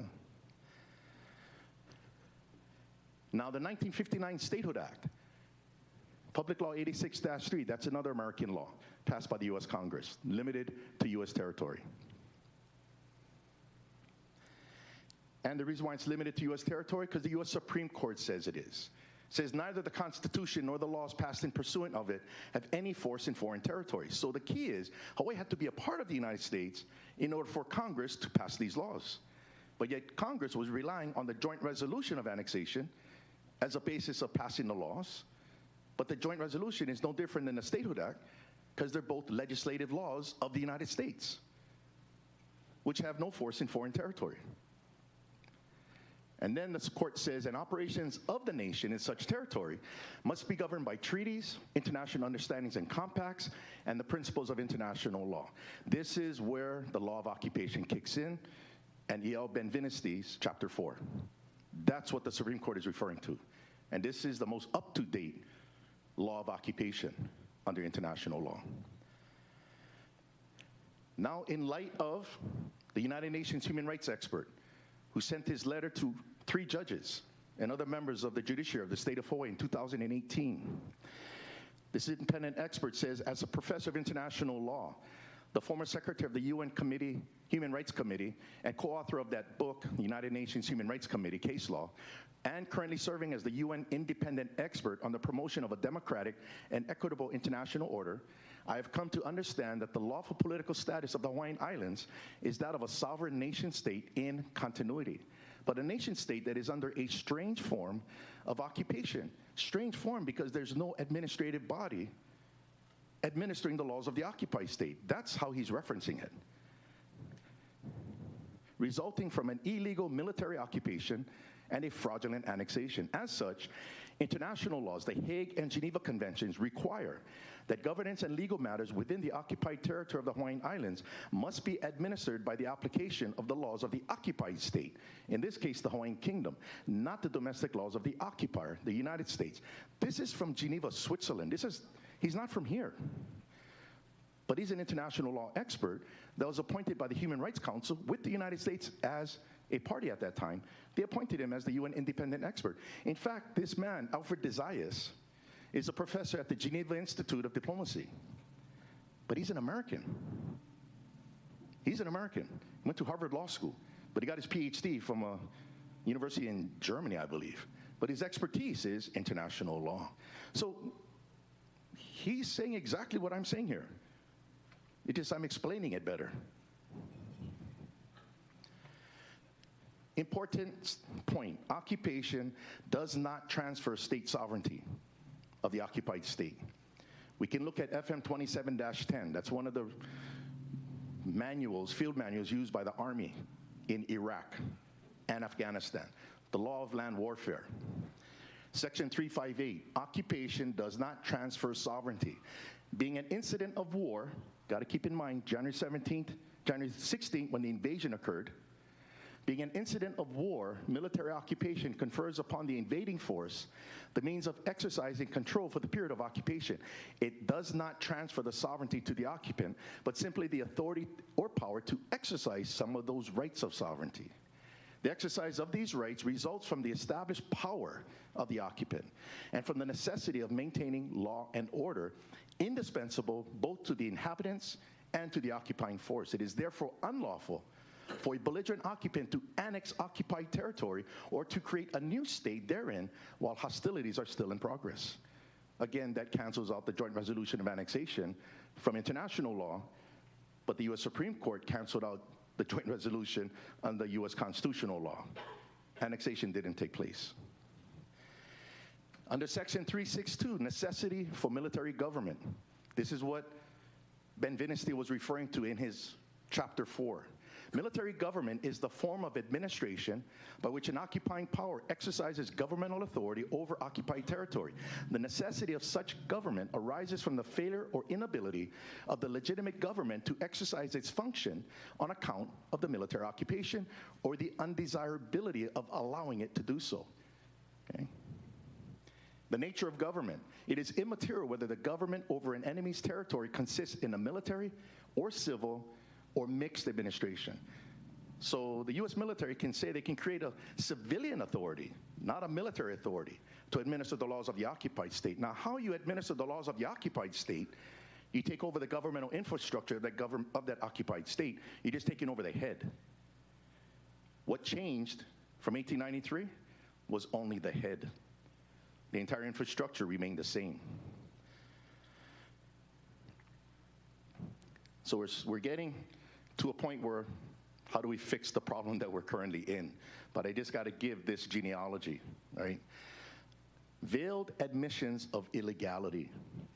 1988, U.S. Department of Justice, Office of Legal Counsel, stated regarding Hawaii's annexation by a joint resolution, it is therefore unclear which constitutional power Congress exercised when it acquired Hawaii by a joint resolution.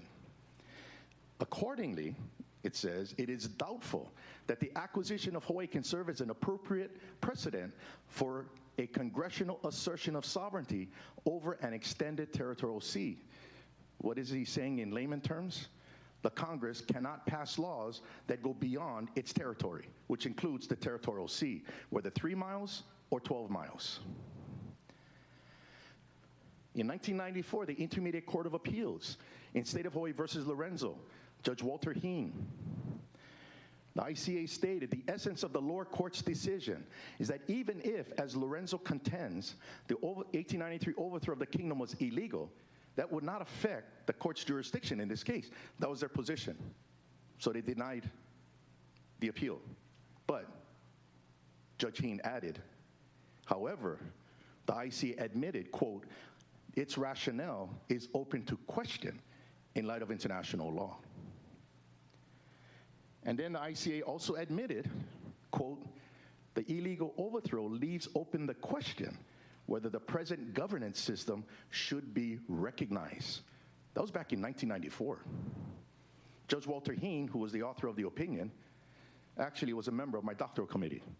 And I know State v. Lorenzo from the judge who wrote the opinion. And I asked him on appeal, back in 1994, if Cully Watson, who was the attorney for Lorenzo at that time in the appeal, I said, if Cully Watson, judge, gave you my doctoral dissertation showing the existence of the Hawaiian Kingdom as an independent state, what would you have done? He told me I would grant the appeal and overturn the lower court's decision. I went, really? He said, I didn't know the difference, he said, between the state and the government. Now I do. He knows international law. And that's what prompted the exposure with Dexter Kayama and myself entering into these courts where I would serve as an expert witness that you saw earlier in providing this evidence. And when you provide this evidence, Dexter Kayama, an attorney, an old-time attorney, he's not a young pup, Judge Hara, Third Circuit, Wells Fargo Bank versus Kawasaki. After defense attorney Dexter Kayama presented irrefutable evidence of the Hawaiian Kingdom's existence, Judge Hara stated this, veiled admissions of illegality.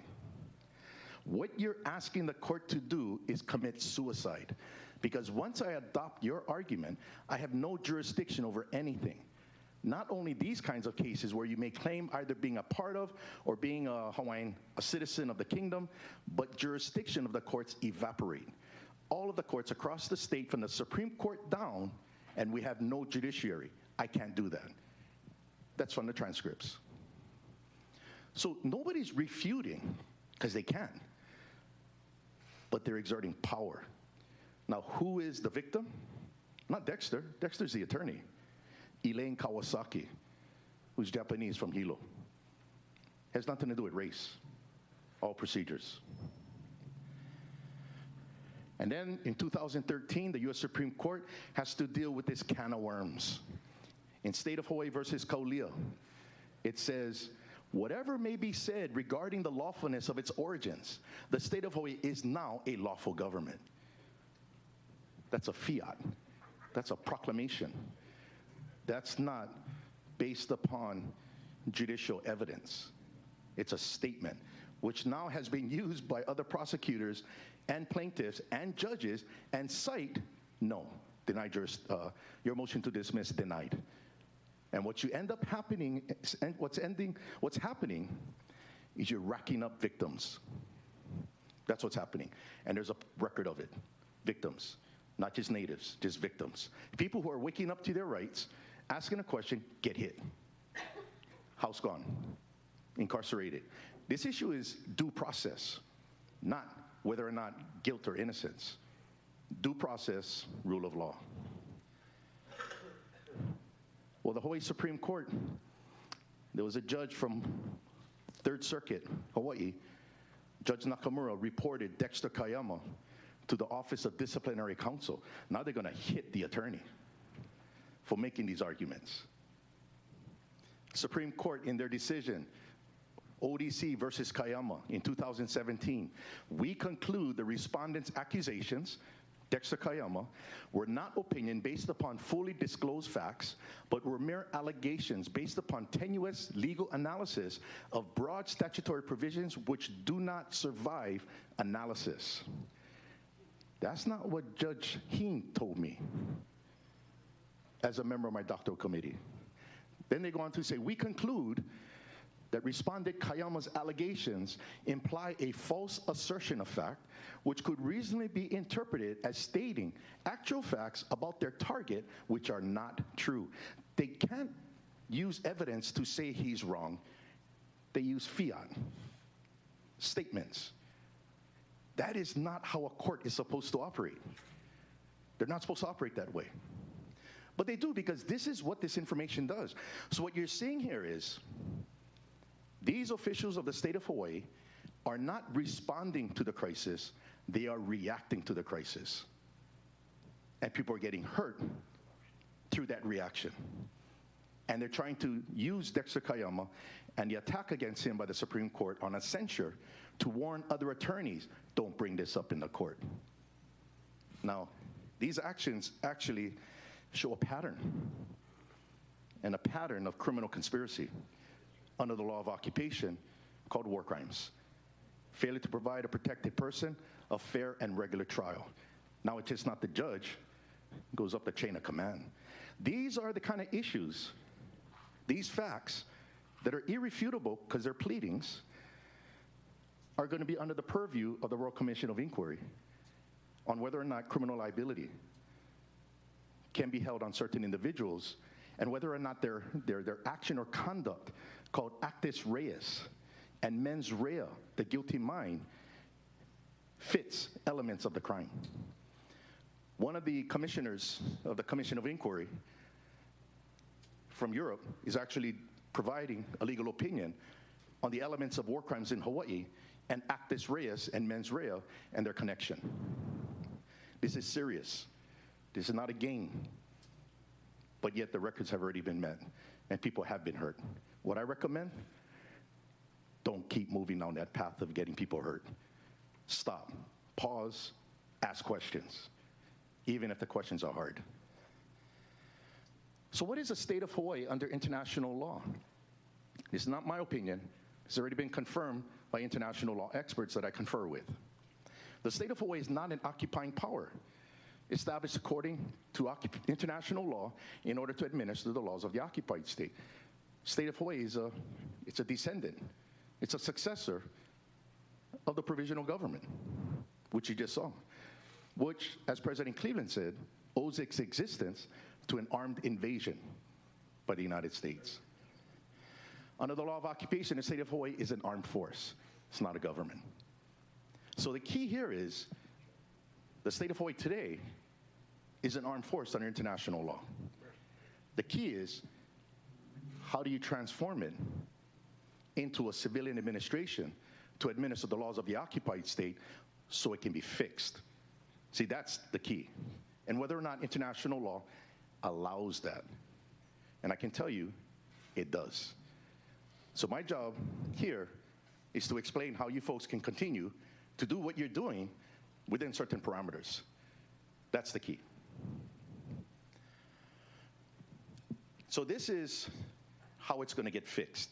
And I'll make a direct application of this on a proposal of a bill for an ordinance, okay? Because we're in this committee. So I'm using it specifically for this committee, not the entire state of Hawaii, right? So the Council of Regency was formed in 1996 in similar fashion to the Belgian Council of Regency after King Leopold was captured by the Nazis in 1940. As the Belgian Council was established under Article 82 of the Belgian Constitution of 1821, the Hawaiian Council of Regency was established under Article 33 of the Hawaiian Constitution of 64 as amended. The Council of Regency is the successor to the government prior to its unlawful overthrow on January 17, 1893. It met the criteria of international law. That's why the Permanent Court of Arbitration could not deny its existence. It accepted it in the case Larson versus the Hawaiian Kingdom. That's important. So it was rule-based. It wasn't just self-declaration. It was a process. Now, in order to address the problem, so I already covered the fact that the occupying power does not have sovereignty, right? And that's under the rules of the law of occupation. But the occupied state still has sovereignty. And sovereignty is exercised by a government. Sovereignty is not the government. Sovereignty is in the country, okay? Governments exercise that authority.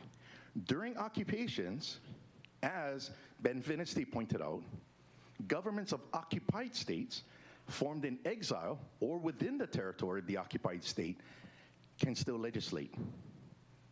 They have that authority to legislate. And Ben Viniste says the occupying power must apply that legislation if it's for the protection of the nationals or the people of the occupied state, meaning the occupier has to take it into effect. Right now it's just hanging there. Well, remember that Texas situation where they had to deal with marriages and conveyances of property, especially with the Land Use Committee. What do you folks have to deal with? Land titles, yeah? Subdivisions, zoning. That's all based on title, but yet title stopped in 1893. Just like no title transferred during the Civil War in Texas.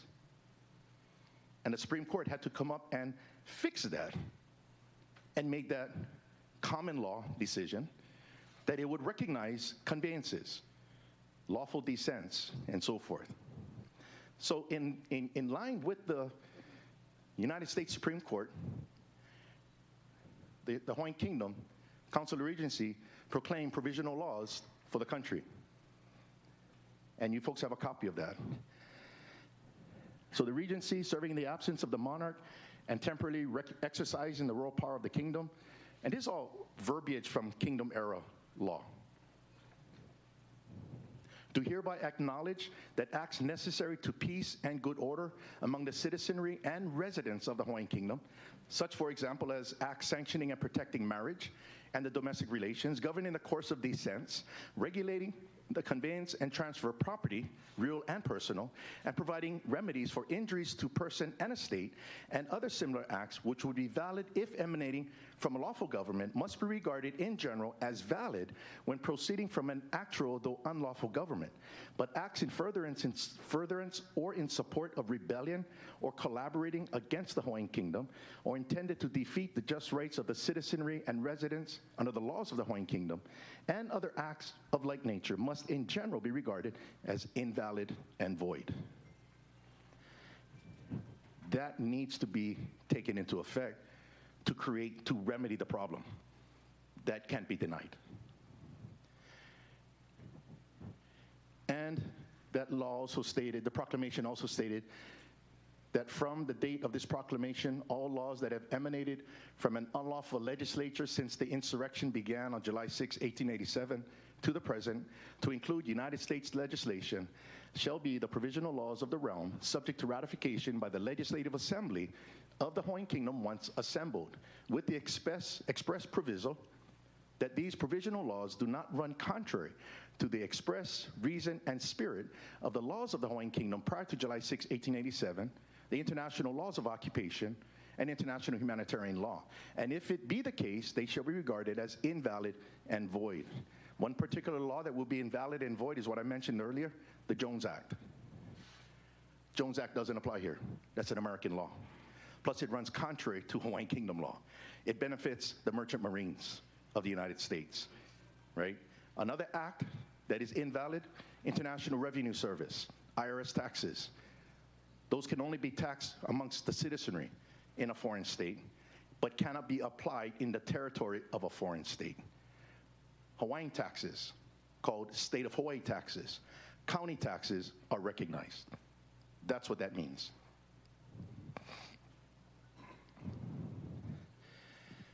Now, how do we bring the state of Hawaii into a position of being an administration, recognizable under international law?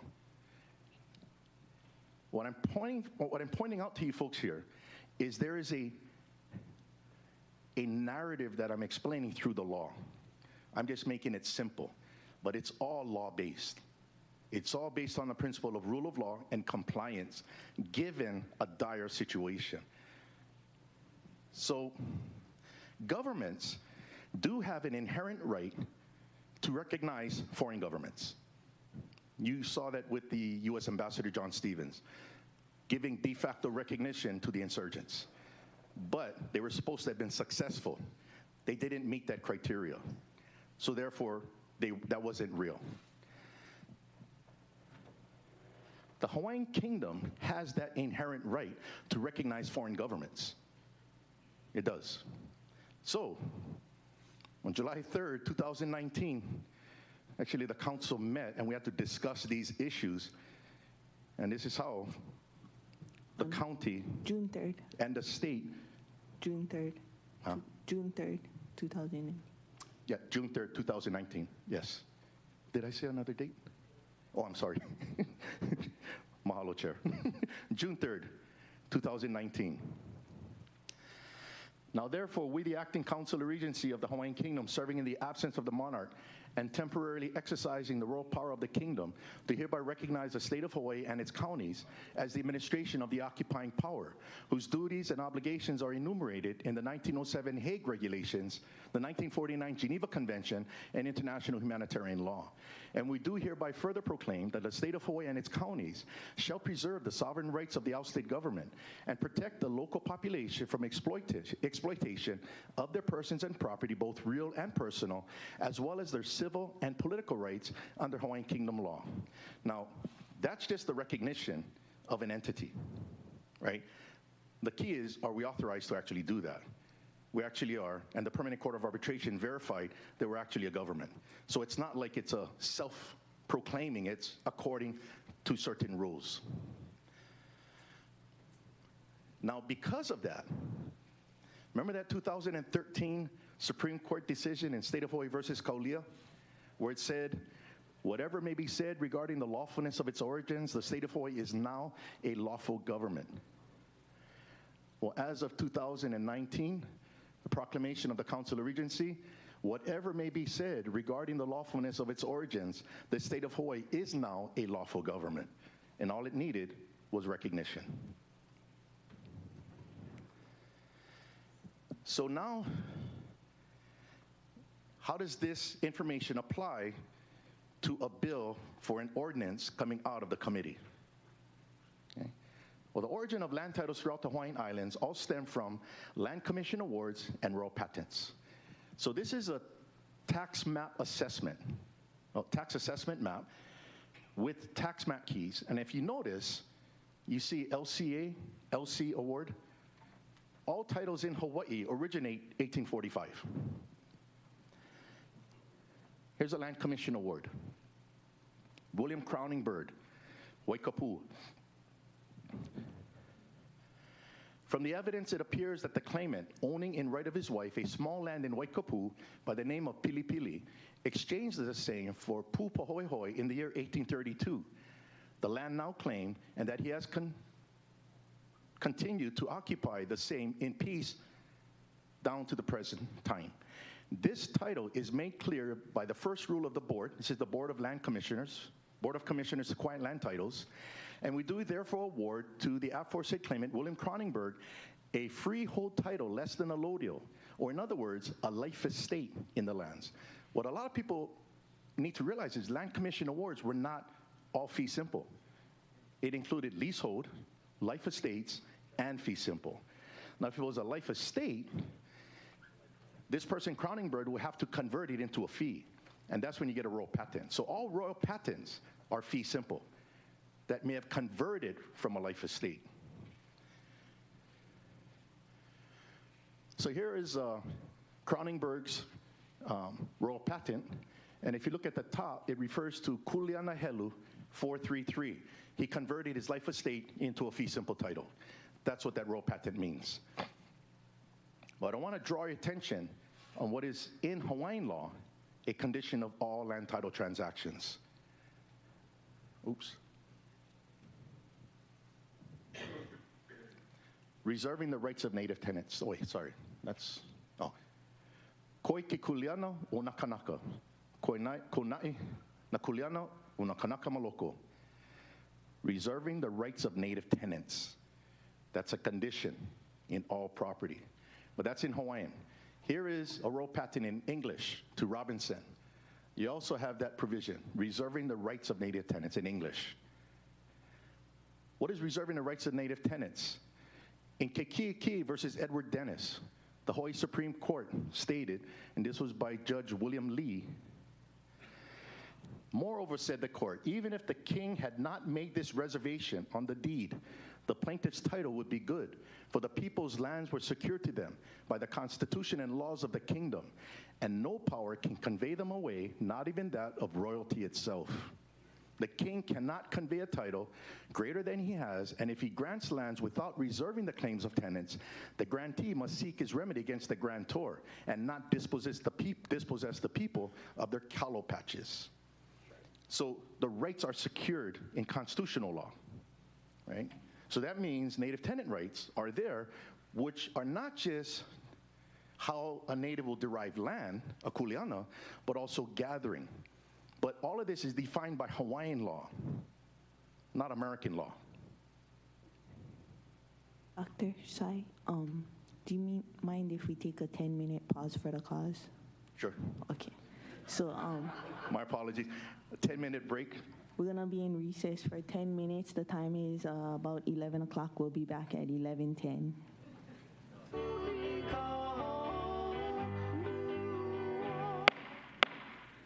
Will the Planning and Sustainable Land Use Committee meeting of June 5th come to order from the recess? The time is 11:13, and we'll continue the presentation. Thank you, Madam Chair. I was asked, do you need to use the law? I said, this is like me teaching class up at UH again, a graduate course. And I appreciate your folks' time to learn a lot of information that is being presented, and I hope I'm able to explain it in such a way that it appears comprehensive. That's the key. But I just have a few more slides, yeah, and then we'll open up for question and answers. But I couldn't get to this point until I could cover all of that beforehand, right? So also under Hawaiian Kingdom law with regard to land, it's not just subject to the rights of native tenants and how it is defined under Hawaiian Kingdom law, but it also applies to what is called the law of sepulture. Sepulture deals with burial sites, okay? So in 1860, an act was passed by the Hawaiian legislature for the protection of places of sepulture. Be it enacted by the king, the nobles, and representatives of the Hawaiian Islands and legislative council assembled, if any person not having any legal right to do so shall willfully dig up, disinter, remove, or convey away any human body from any burial place, or shall knowingly aid in such discernment, removal, or conveying away, every such offender and every person, an accessory thereto, either before or after the fact, shall be punished by imprisonment at hard labor for not more than 2 years, or by a fine of not exceeding $1,000. $1,000 in 1860, according to the inflation calculator, is $28,000. So it shows that was a very serious issue back in the kingdom. Yeah, but that is Hawaiian Kingdom law. It's never repealed. Now, what runs inconsistent to Hawaiian law on burial? The Native American Grave Repatriation Act. That's a federal law. That has nothing to do with Hawaii. That's the law that deals with burial sites. I think that would put a halt to people digging up Evie when they realize there's a law, right? So, how can, and I say I'm just proposing in light of this information, to be made as far as decisions by the council members themselves and the chair with regard to this particular committee on land use, how to move forward under a bill for an ordinance. So in this case, bill number draft 2 127, section 1 has a purpose clause, and then followed by the normal understanding of amending the code, depending what proposal you folks are taking under consideration. So what I would recommend, to make sure that there's a record so that the Commission of Inquiry knows full well that what the county is doing is in line with the law of occupation, is to put in a purpose clause. Just a purpose clause, nothing else. Everything else flows normal. And a recommended purpose clause for consideration. Section 1, in accordance with international humanitarian law, Article 43 of the 1907 Hague Convention number 4, and Article 64 of the 1949 Geneva Convention, the Council is authorized to legislate, should be for the territory of Maui County as a duly recognized administration of the occupying power of the United States of America. This bill for an ordinance is subject to the rights of native tenants and the law of sepulture. That's it. Something simple. And that is a record that if somebody looks at it from an international law standpoint, that fits the criteria of legislating. Now, this is strictly for this particular committee, and that's why I'm focused on that. But it could apply to all of the ordinances or resolutions, because it is admitting that the county is authorized to legislate, but within the confines of the Hague and Geneva Conventions and international humanitarian law. So when we say the law of occupation is to administer the laws of the occupied state, not to administer international law. International law just says how you're supposed to administer the laws of the occupied state. So there is a continuum that has started in 1840 and the legislative acts and constitutional provisions that still are relevant today. Now, if we were to take a look at the genesis as to the county's formations in 1905, it was a form of resistance against the United States territorial government for the benefit of Hawaiian subjects. That is now flipped. Now the counties are not in a position of resistance, but actually compliance. And it extends beyond Hawaiian royalists of the Home Rule Party to now protected persons, which are all civilians, irrespective of race, color, creed, or nationality, that are residing in Hawaii right now. So that's what I have for my presentation, an example. But the main thing here that I want you to walk away with is having some understanding of what is international law. And the paperwork that I provided on the PowerPoint, the council members all have a copy of that. And I'm open to any questions that you folks may have with regard to what was presented.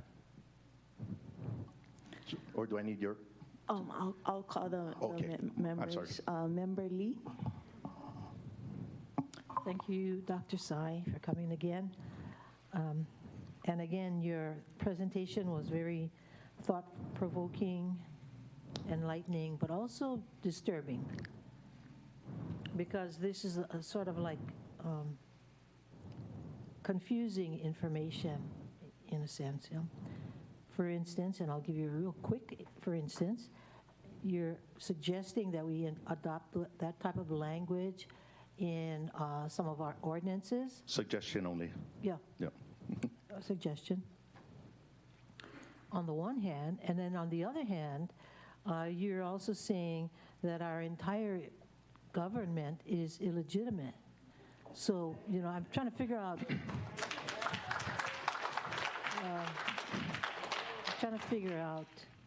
you know, why would we even go to that extent when we have bigger fish to deal with, you know?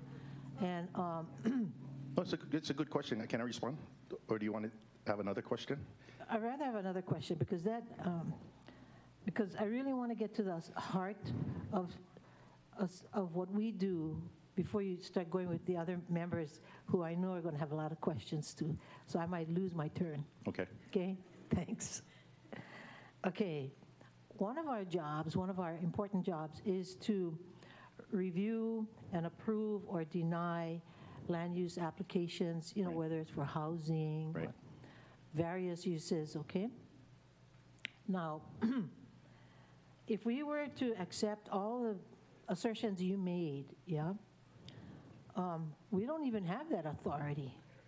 So how do we deal with our job and our responsibilities going forward, knowing that there is a huge question mark on whether or not we have that underlying authority? Right.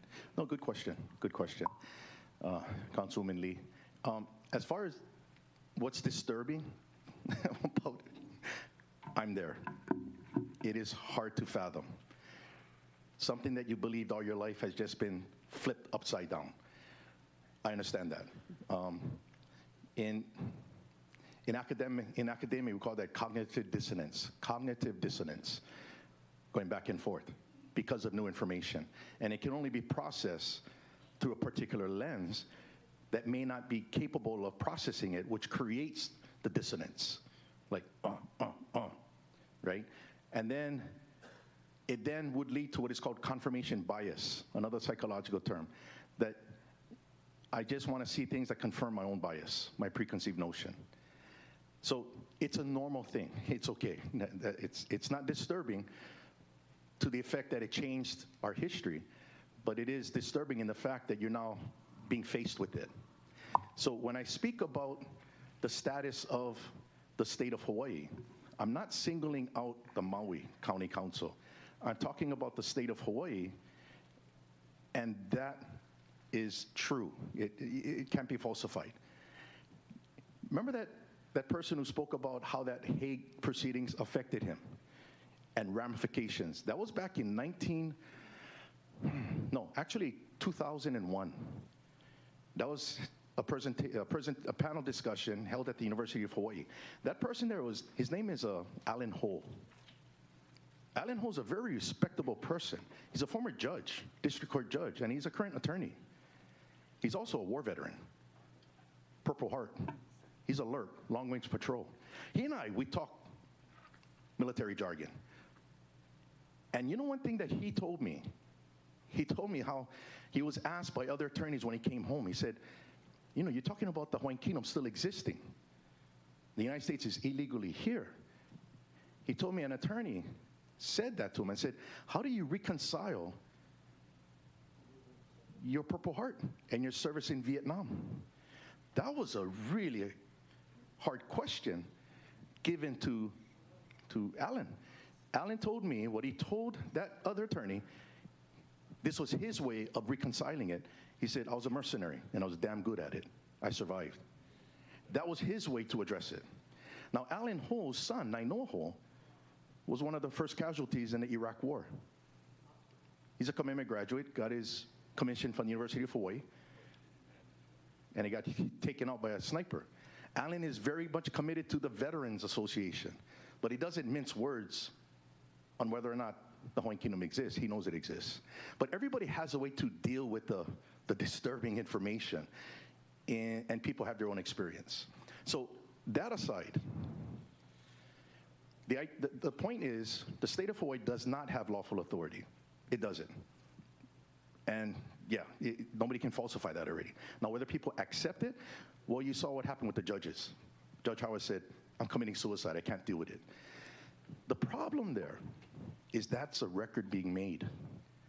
Now, whether that conduct or action that Judge Hara stated on the transcript could be measured and tied to mens rea and actus reus, which is conduct or action that basically fulfills one of the elements of a crime internationally, that is evidence against him.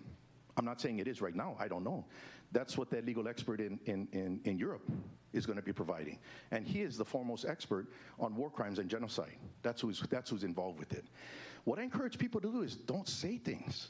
Don't do things that might be used against you. Just best thing is ask a question. What about this? Ask Corporation Counsel. Refute this. Don't argue it. Can the United States be here legally? Right? And don't say, I want an opinion that says, yeah, they can. No. Explain and refute all of this information, which is already out there, right? Now, as far as your second question, all the things that the council has done, you are correct in saying it was all done without lawful authority. It was, okay? But the law of occupation, that's why Benveneste's chapter 4 explains the rules. So the council of regency is what made it legal, not the state of Hawaii. And the only way to make it legal, like the Texas versus White situation, the Supreme Court after the occupation during the Civil War had to make that decision. This is being done within the occupation. So it's important to know that the authority to actually recognize and make lawful the state of Hawaii was a council of regency, which was already accepted at the Permanent Court of Arbitration, which has already been accepted as lawful by all these international law experts in Europe that joined the Commission of Inquiry. They would not step into something that's frivolous. They won't, not at that level. Now, what will come out of the Commission of Inquiry is investigating war crimes, violation of international humanitarian law and human rights. As long as people within the state of Hawaii stay away from that, they won't come under the purview of the Commission of Inquiry. That's the point that I'm making. So if, because of what took place, actions were taken to fix the problem. Now, I'm not asking anyone here to outright believe me right now. This is true. Question, do you due diligence? Because I've done my due diligence to make sure things can be done, not just in exposing our situation, but how to fix our problem, given that we're not the ones from 1893. It's like we got left holding a bag, and we're going, what now? Yeah, doctor, and precisely what I'm thinking. We cannot turn back the pages of history. We cannot do that. Exactly. Okay, I am a keiki oka'aina, plus a woman, so I have two strikes against me in a sense, right? Injustices have been done to me as a Hawaiian and as a woman. But I'm not going to take that lying down. Yeah. I'm going forward. Yeah. I'm not going to look back and try and change words that should have been used and not used. I think in order to help our people, we have to move forward and look for positive ways to help each other.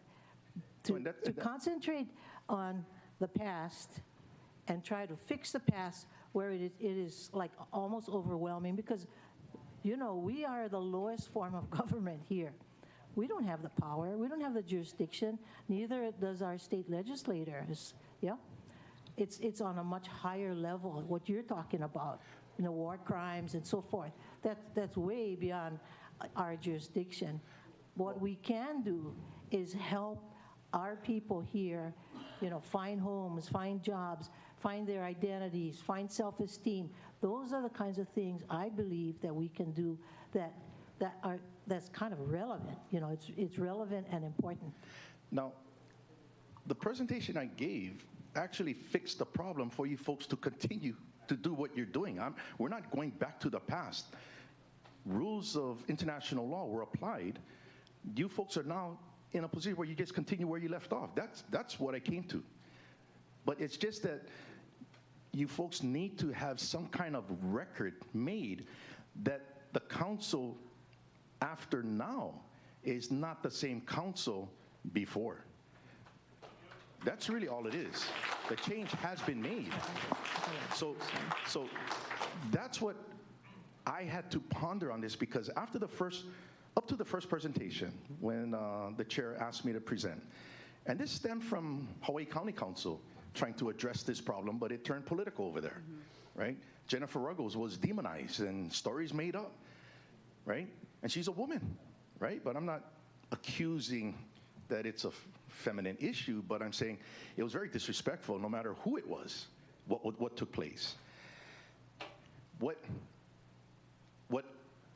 Tamara, what the chair asked was, how do I continue to legislate without violating the law? And I said, this is how. That was the follow-up. How do you deal with now? So you folks here you're not put in a position where you have to grapple with it. It's already done. It's just, now are you going to conform? And that is a choice that is made by individuals. But the law says there is no choice. But as a personal situation, there is a choice. But that choice then could run afoul on criminal liability. That's what you don't want to do. When in doubt, stop.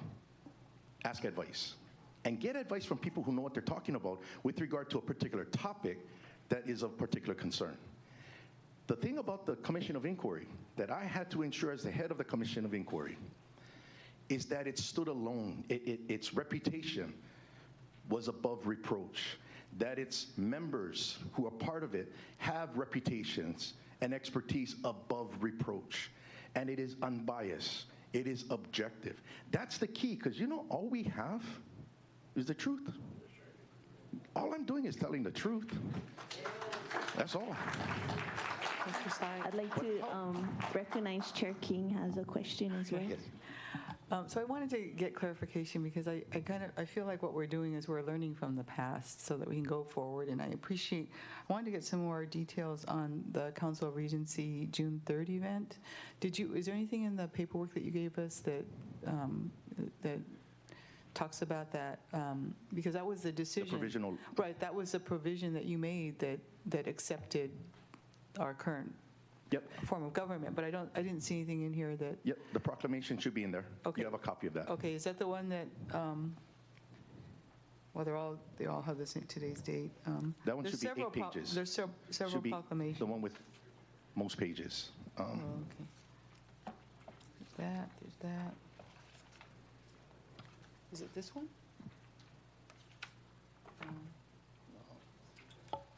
I'm trying to keep them in order that you were talking about them, but is that the one? They're not titled, so that's. I think I have it, but they're just not titled. That's the one. Okay. Okay, so anyway, if you could kind of go into detail on, because that was just 2 days ago, right? June 3rd? Oh, the recognition. Sorry. Yeah, the recognition Sorry. is what I was talking about. No. Yeah. And just a message from our friends at Akaku. They can't see the members. Dr. Sai, if you could step to the side for the cameras to get them. Okay, so I just wanted to kind of clarify exactly what happened in that Council of Regency, and because my take on what you're telling us today is that actually probably the county government is the most legitimate form of government. The council was created by the counties. Right, the counties are the most legitimate form of government, but I'm trying to reconcile that with how we got here as far as the election, which is a U.S. form of. Okay, so the first question addressing the County Act of 1905, right? That was a legislative act, which is an extension of American municipal law. What I was speaking to was the genesis behind the act, where people from the Home Rule Party, who were the majority of the elected officials in the legislature, needed more home rule. They needed to have a say in their area. So they identified these 5 counties, right? One of them is Kalawao, okay? Now, that was enacted by the legislature despite the veto by Governor Carter. So it is a part of a legislation, which means it's not legal. It's still an extension of the United States through the territorial legislative body. Yeah. The point that I was making was the genesis of it by Prince Kuhio and John Wise. It was to resist within the system because that's all they had, right? Now, when you look at it on a broader sense, it's still a municipal law of the United States via the territory that was established by Congress. So it's still affected by the U.S. Supreme Court, where the Constitution and laws emanating from it don't have any extraterritorial force. Okay, so that's why the council and the state and anything under U.S. municipal law cannot exist in an occupied state. So then we get to your question now regarding the proclamation. Okay, so that question. So that question was, because you referred to it in one of your slides, it was just a couple of days ago, June 3rd, 2019, that was the proclamation that accepted this form of government. Or am I?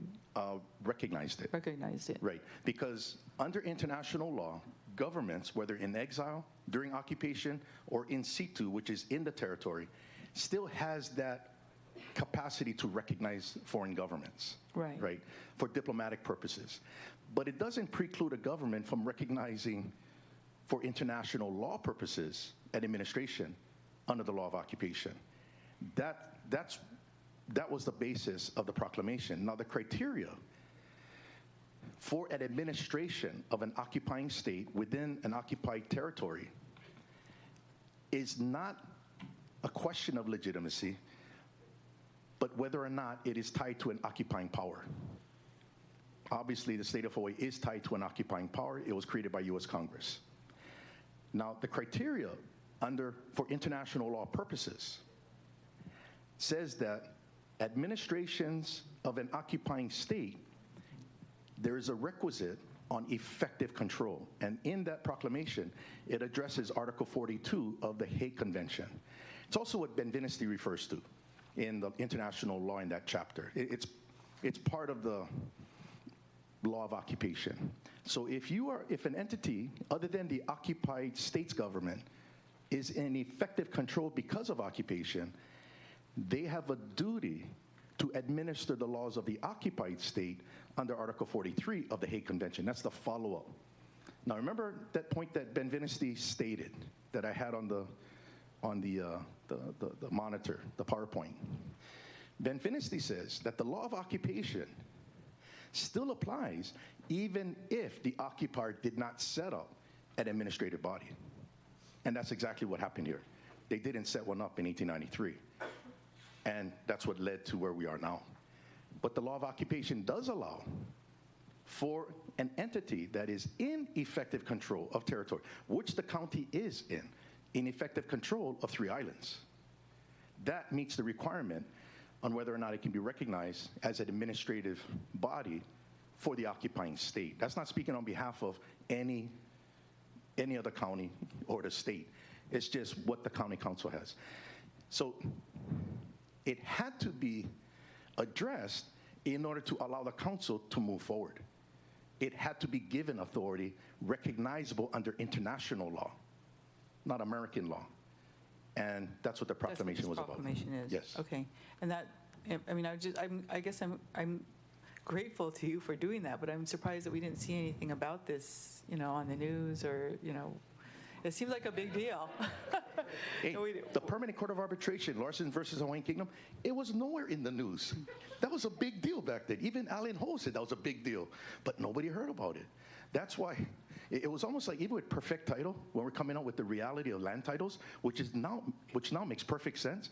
Back then, they made up stuff saying we're telling elderly people don't pay their mortgages. They manufactured everything. I remember. Okay, here's a story. I remember. You remember Barbara Marshall? I do. From Action Line. Yes, I knew her. Barbara Marshall from Action Line, who became a council member for the City County of Honolulu. Barbara Marshall was looking into scams, right? So Channel 2 News, she comes over to Perfect Title, and we're on the corner of Merchant and Richard Street, just a hop, skip, and a jump from Title Guarantee, just across from Hawaiian Electric. She comes in because she went to visit John Jubinski from Title Guarantee. He was the legal counsel for Title Guarantee that started the propaganda, getting media to portray bad stories regarding Hawaii, regarding Perfect Title, and telling people that we're telling people to don't pay their mortgages. So here comes Barbara Marshall, comes into the office after coming from John Jabinski's office. She's very confident with what she thinks she knows.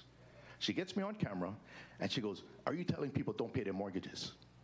I said, "Absolutely not, because you don't pay a mortgage. You pay a loan secured by a mortgage."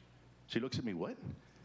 No, a mortgage is collateral. It's called a security instrument. Look on the document. You mortgage your property to the bank to secure the loan. With or without the mortgage, you owe the money. And I showed her the dictionary definition, and she kind of was shocked. And her cameraman was laughing because I'm looking at him. And I said, "We're telling people that there's a defect in title and to file a claim with the insurance company. Let the insurance company refute this evidence." But they were shifting this topic. So that evening on Channel 2 News, I wanted to see if Barbara Marshall's going to get it right. Sure enough, she doesn't. She says Perfect Title is telling elderly people don't pay their mortgage. And Joe Moore calls me a charlatan. Yeah, charlatan.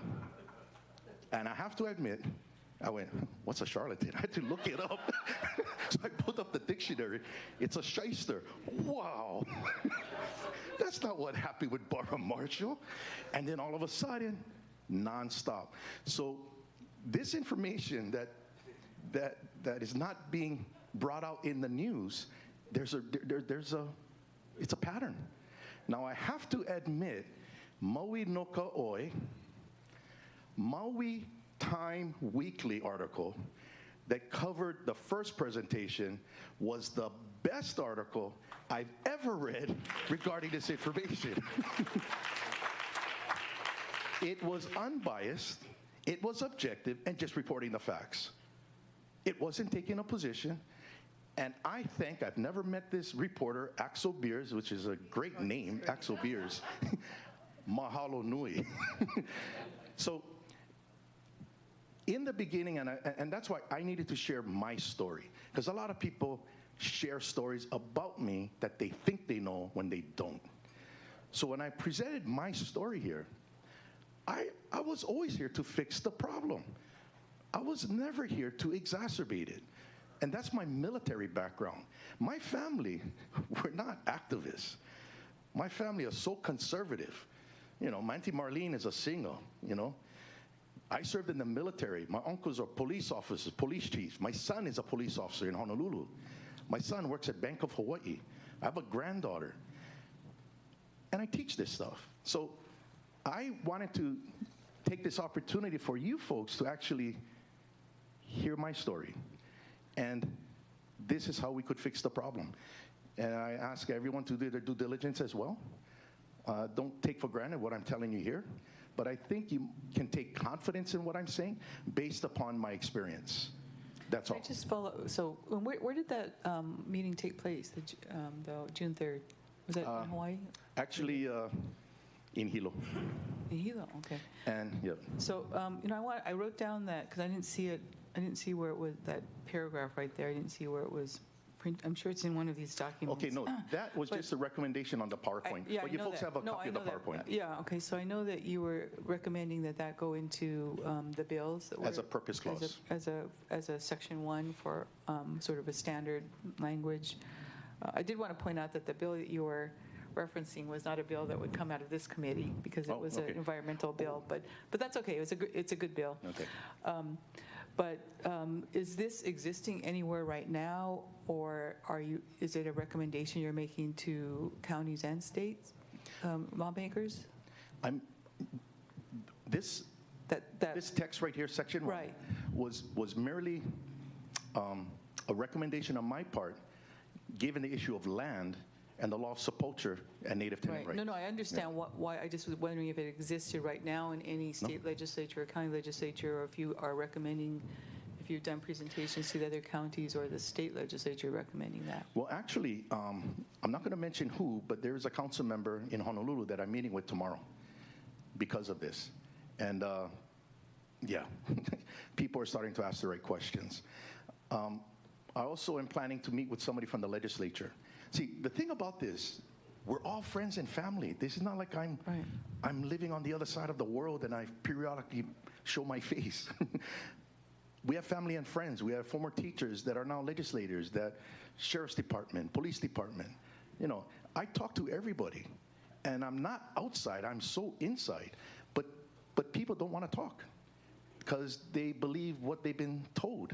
So what I really appreciate, and I thank the council here, is for me to give you folks an opportunity, and for the public, because it's being televised, this is the story of what happened. Now, where this goes, it's up to you. I'm just here to inform. My job is to educate. That's part of this educational aspect of it. So when I teach at the university, I pretty much was sharing what we teach and how you apply it. But I also am a part of the Council of Regency, and that I work with other international law experts that have been convened to begin to look into these issues. The National Lawyers Guild, which is an association of attorneys in America, equal to the American Bar Association, they established the Hawaiian Kingdom Subcommittee that provides legal support in order to ensure the United States complies with the law of occupation. It's out. This is not just here. And I'm bringing this attention to all of you, that everyone needs to make decisions. And it's important that the practical value of history is that it's a film of the past run through the projector of today onto the screen of tomorrow. We don't live in the past. The past is processed in order to make a decision. And that's where it's at. So the Hawaiian word for future is kava mahope. Va or manave is time, mahope is backwards. So kava mahope literally means the future is the past. That doesn't mean you live in the past. That's the experience you have to make decisions to go forward. Then you can imua. But you have to ihope, which is what we were doing, going over the past in order to capitalize on successes and learn from mistakes. And brother remember Israel Kamakavivo, his CD, Facing Future? Did you know that's kava mahope? All you see is his back and a big drum, a big pahu. What he's doing is saying, in order for him to face the future, he's got to face the past. That's what informs him to move into the future. We don't live in the past. We are a product of the past, and we move forward, and thereby we keep making history that others will learn from. That's how it works.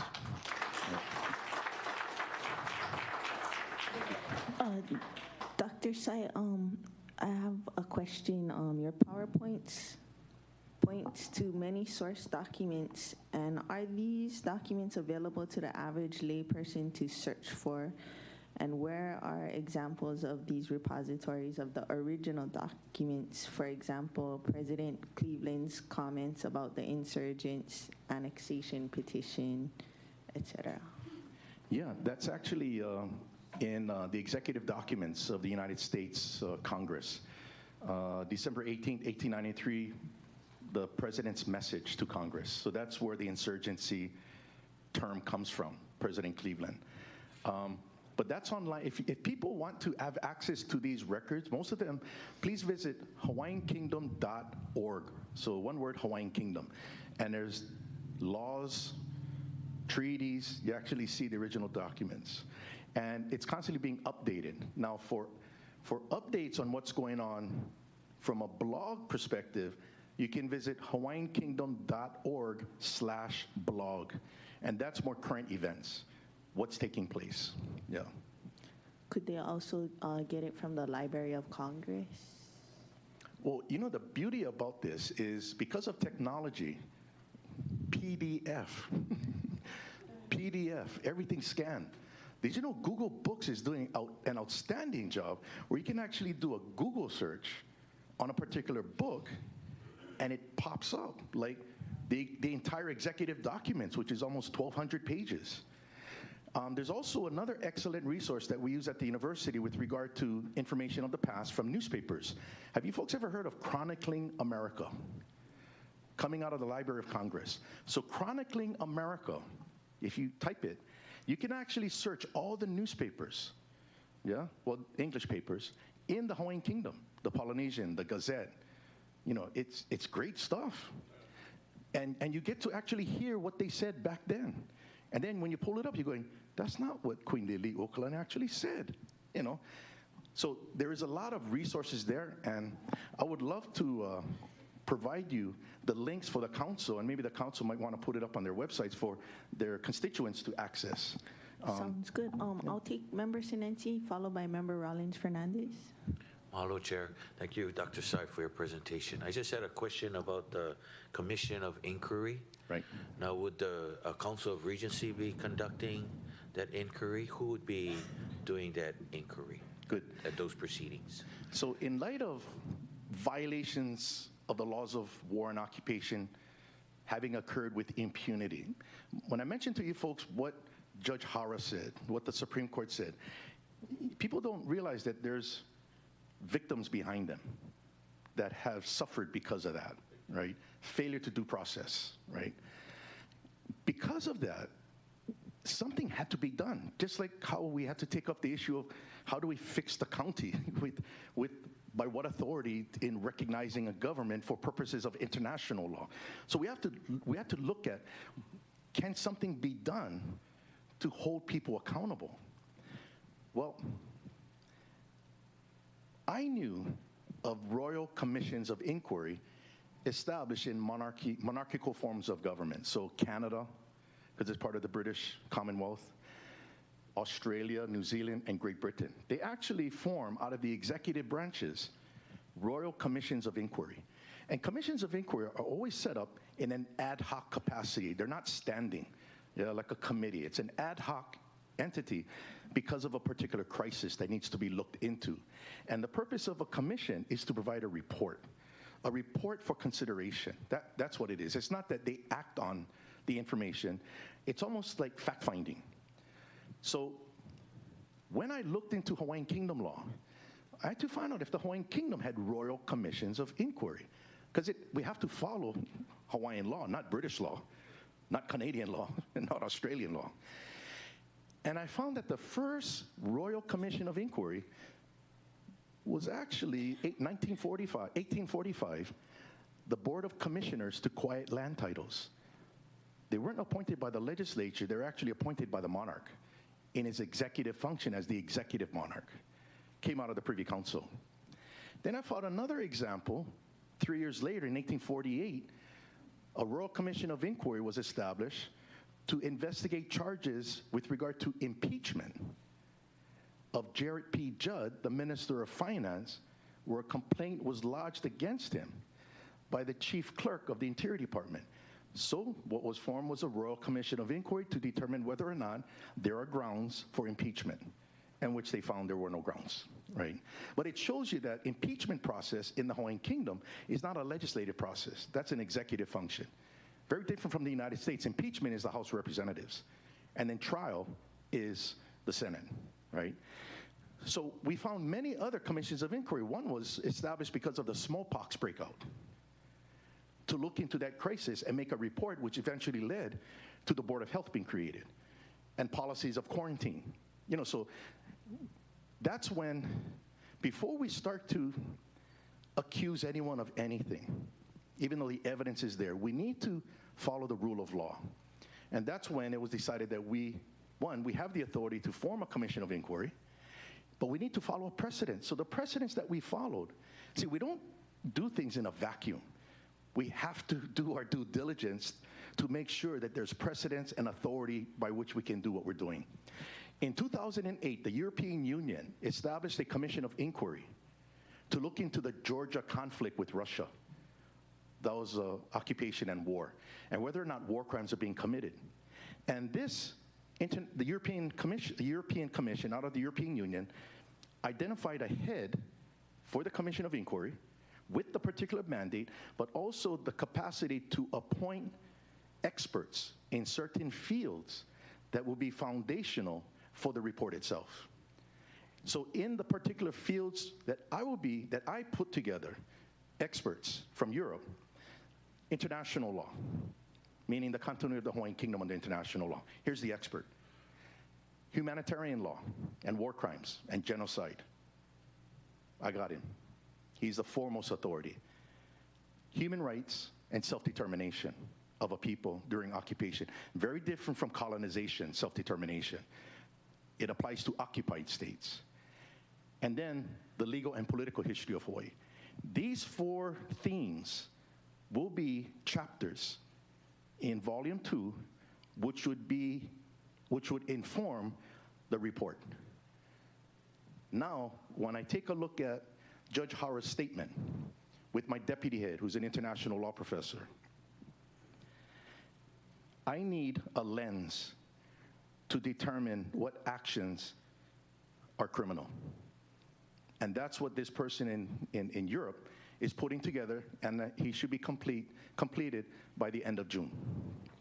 It'll basically say what actions would constitute actus reus and the fulfillment of mens rea, the intent, and the elements that apply to the different crimes. So then when I look at something as evidence, I use this lens. It's like a checkoff list. Okay, that, okay, next, that. That would go into a final report. Now it's up to another entity to execute it. Now, what's important about this regarding war crimes under international law as opposed to war crimes under national law, this person explained to me, this expert, that international law, particular war crimes, will have to be prosecuted by any government because that is international law. But if a country itself passed a law, let's say Australia, actually the Dutch passed a law after World War II, denationalization was a war crime. They could only apply denationalization in the future, not during World War II. But if it was a war crime under international law, then it can be applied retroactively. That's how it works. So that's the Commission of Inquiry. Yeah, so the report will be given to the Council of Regency, to all contracting powers of the Hague and Geneva Conventions, because they have obligations for prosecution. Also UN bodies, the International Criminal Court, and United Nations human rights bodies. It's information, so it has to be clear. And when you have experts of the caliber that we have, it goes beyond just what we have here, because they too have networks. And they know they wouldn't be on something if it was frivolous. This is a serious issue. So we have to approach it diligently and with respect. And that's my driving force, in that I'm not trying to destabilize, I'm trying to stabilize. I'm not pushing change, I'm pushing transition. That's the key. Yeah. Thank you. Member Rollins Fernandez. Mahalo, Chair. Mahalo, Dr. Sai, for your presentation. Are you planning to send us the proclamation that you passed on June 3rd, 2019? We're going to make, it's going to be made public, because according to Hawaiian law, you got to make it public as part of the statute. And that's where the HawaiianKingdom.org website is going to be, with all the proclamations of the past, not just us, but the past. It'll be online for access. So it'll be accessible. It's just, when it happened on June 3rd, it was a situation that I had to call the council together and say, I think we have a problem. We need to fix it, because I'm about to present on how to fix the problem. And yeah, we did our due diligence on that. But yes, it'll be made public. Oh, okay. Oh, and it's also in your packet. You folks have a copy of it. Is it 4 pages? And also PDFs. You folks have the PDFs of everything. Okay, mahalo. So that means it's already public. Yep. Because Yes. it's on our website. Okay, and then a second question, in regards to the statement, instead of it being a purpose clause before, every bill, at the top of every bill, I think it might make more sense in the general provisions, so just a statement in the general provisions instead of, legislatively putting it in every bill. I don't know. I'm in complete agreement, because I don't know the rules and procedures for you folks. It was just an idea, but how you implement it or the wording of it, I leave that up to you folks. And it's really according to your folks' rules and procedures that I'm adhering to. I'm not forcing this to be put as a section. It's just that I found the purpose section in there talking about plastics, and I went, oh, okay, there's something there about purpose, because normally you would have a whereas, and there's no whereas. Yeah, but no, I completely leave that up to you folks on how to word it and how to apply it. Yeah, it's just given the background of what you've understood, I think it would have warrant a place somewhere that can say it's done. Now you folks move on with everything that you folks have been moving on to. But now taking into consideration all the different laws, like the law of sepulture, that's a really important law in the kingdom that protects burial sites. Very important. My good friend is Eddie Ayal, Hale Aloha. We're both classmates from Kamehameha.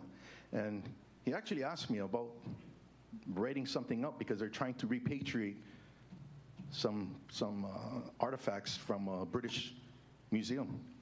And I brought that up, the law of sepulture. Because the law of sepulture is interesting, because did you know that to steal a body under English common law is not a crime? Yeah, to take Evie is not a crime. That's why, the body snatchers, you hear in the old days where they sell the bodies to the hospitals and they dissect them. Did you know that that wasn't a crime under English common law? But you know how they got him for theft? The shirt that was on the body, that was theft. That's called personal property. So what the Hawaiian Kingdom did, it changed English common law, because Hawaii drew out of English common law as a former British protectorate. It said, no, EV is a crime. You touch it, that is a crime. And they exercised their legislative authority to protect. Yeah, so again, the genesis of it is important to know, not just what is stated in the law itself, but what prompted it. Yeah. Mahalo. And then for my last question, I wanted to ask Corp Counsel if there are any foreseeable legal ramifications with a statement like this in our code. Something along the lines of what's posted up there? There could potentially be. I mean, we haven't sat down and explored what they would be at this point. You know, right now, the limit of what I'm going to advise you in sort of stops at the, you know, the Constitution of the United States, the Constitution of the State of Hawaii. So that would be the boundary. Thanks. Mahalo. Okay. Mahalo, Dr. Sai.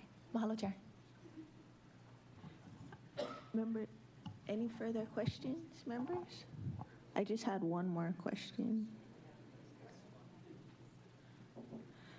So, can the original valid interest in a fee simple royal patent be transferred to an outside person other than descendants of that original royal patent?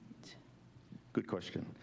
Okay, prior to 1851, nobody could own property in the Hawaiian Kingdom unless you were a Hawaiian subject. That was a law, okay?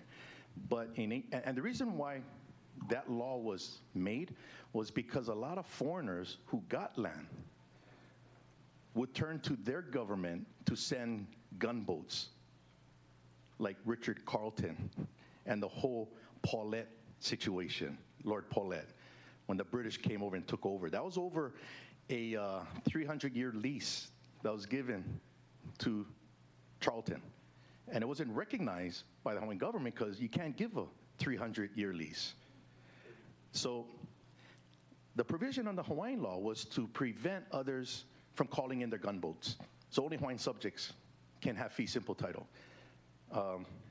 You could get a lease, but that's not a freehold interest. In 1851, up to 1851, you start to see royal patents. And royal patents has a condition there if it's issued to a foreigner, right? Because after 1851, foreigners could acquire property. It's called the Alien Disability Act. They allowed foreigners to take it. But if you look at the royal patent, there's a clause in there that says, should this foreigner seek redress from his government, this patent is void. That's what it said.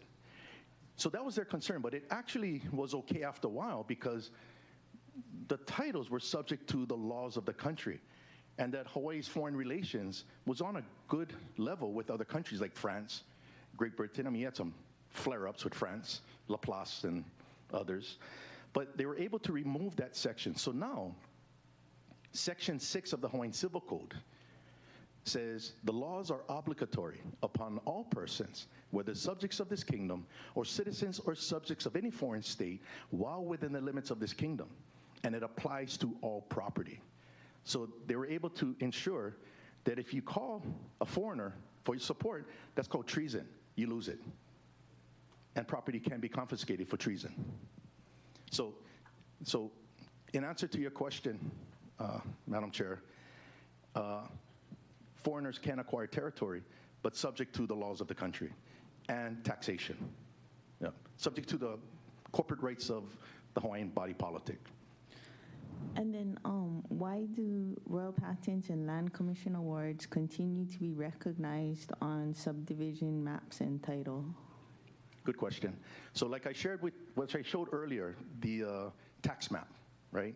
So what the tax map shows are the boundaries of LCAs and royal patents, whether royal patents upon confirmation of a land commission award or what is called royal patent grants. That's another type of royal patent. You have that demarcation of boundaries. Now, when a person receives a royal patent, the royal patent is merely the deed by which you get from a government. That's why it's called a royal patent from the Interior Department, okay? But once the person has that title, let's say Crowningberg, the example I used up there in Waikapu, he had royal patent 111, okay? Let's say he sold a portion of his acreage under a deed to Joe Kealoha, and he recorded that deed in the Bureau of Conveyances. That deed now has a different boundary, but it fits on the original Land Commission award. And the size of, or the demarcation of boundaries, when you pull it all the way to today with tax maps, with tax map key, the tax map key numbers refer to the boundaries of that particular deed of today, which may sit on 3 Land Commission awards. Not that those who have the Land Commission award have a say in that owner's property, no. The Bureau of Conveyances will show the title was transferred and valuable consideration was exchanged. For want of a notary, that's why we have a defect, right? But now it's okay because we went ahead and recognized it's okay, just like what the Supreme Court did in Texas versus White. So it can continue. So a lot of people tend to think if they have the royal patent, that's the original title, not the deed. No, the deed is just something that came from a government back around 1850. You got to go into the Bureau of Conveyances to determine if a portion of the property was conveyed. And Hawaiian law provides how you convey property and what are the requirements, but also the conditions on the land called native tenant rights. So that royal patent that on Crowningberg had reserving the rights of native tenants, that would apply to all deeds that have been transferred, even if it's not on the deed today, because that's a condition of the title. And then Hawaiian law defines what is native tenant rights, not U.S. law. Yeah. Thank you very much. Any more questions for the presenter? Seeing none, and I see we got a little bit past our time, so thank you very much for your presentation. We got a lot. Thank you. Mahalo. And if I could have a motion to defer this item. Second. Moved by Council Chair King and seconded by Council Vice Chair Rollins Fernandez. All in favor say aye. Aye. All opposed say nay. So we have 5 ayes with Councilmember Molina and Yukile Sugimura excused. And I will adjourn the meeting.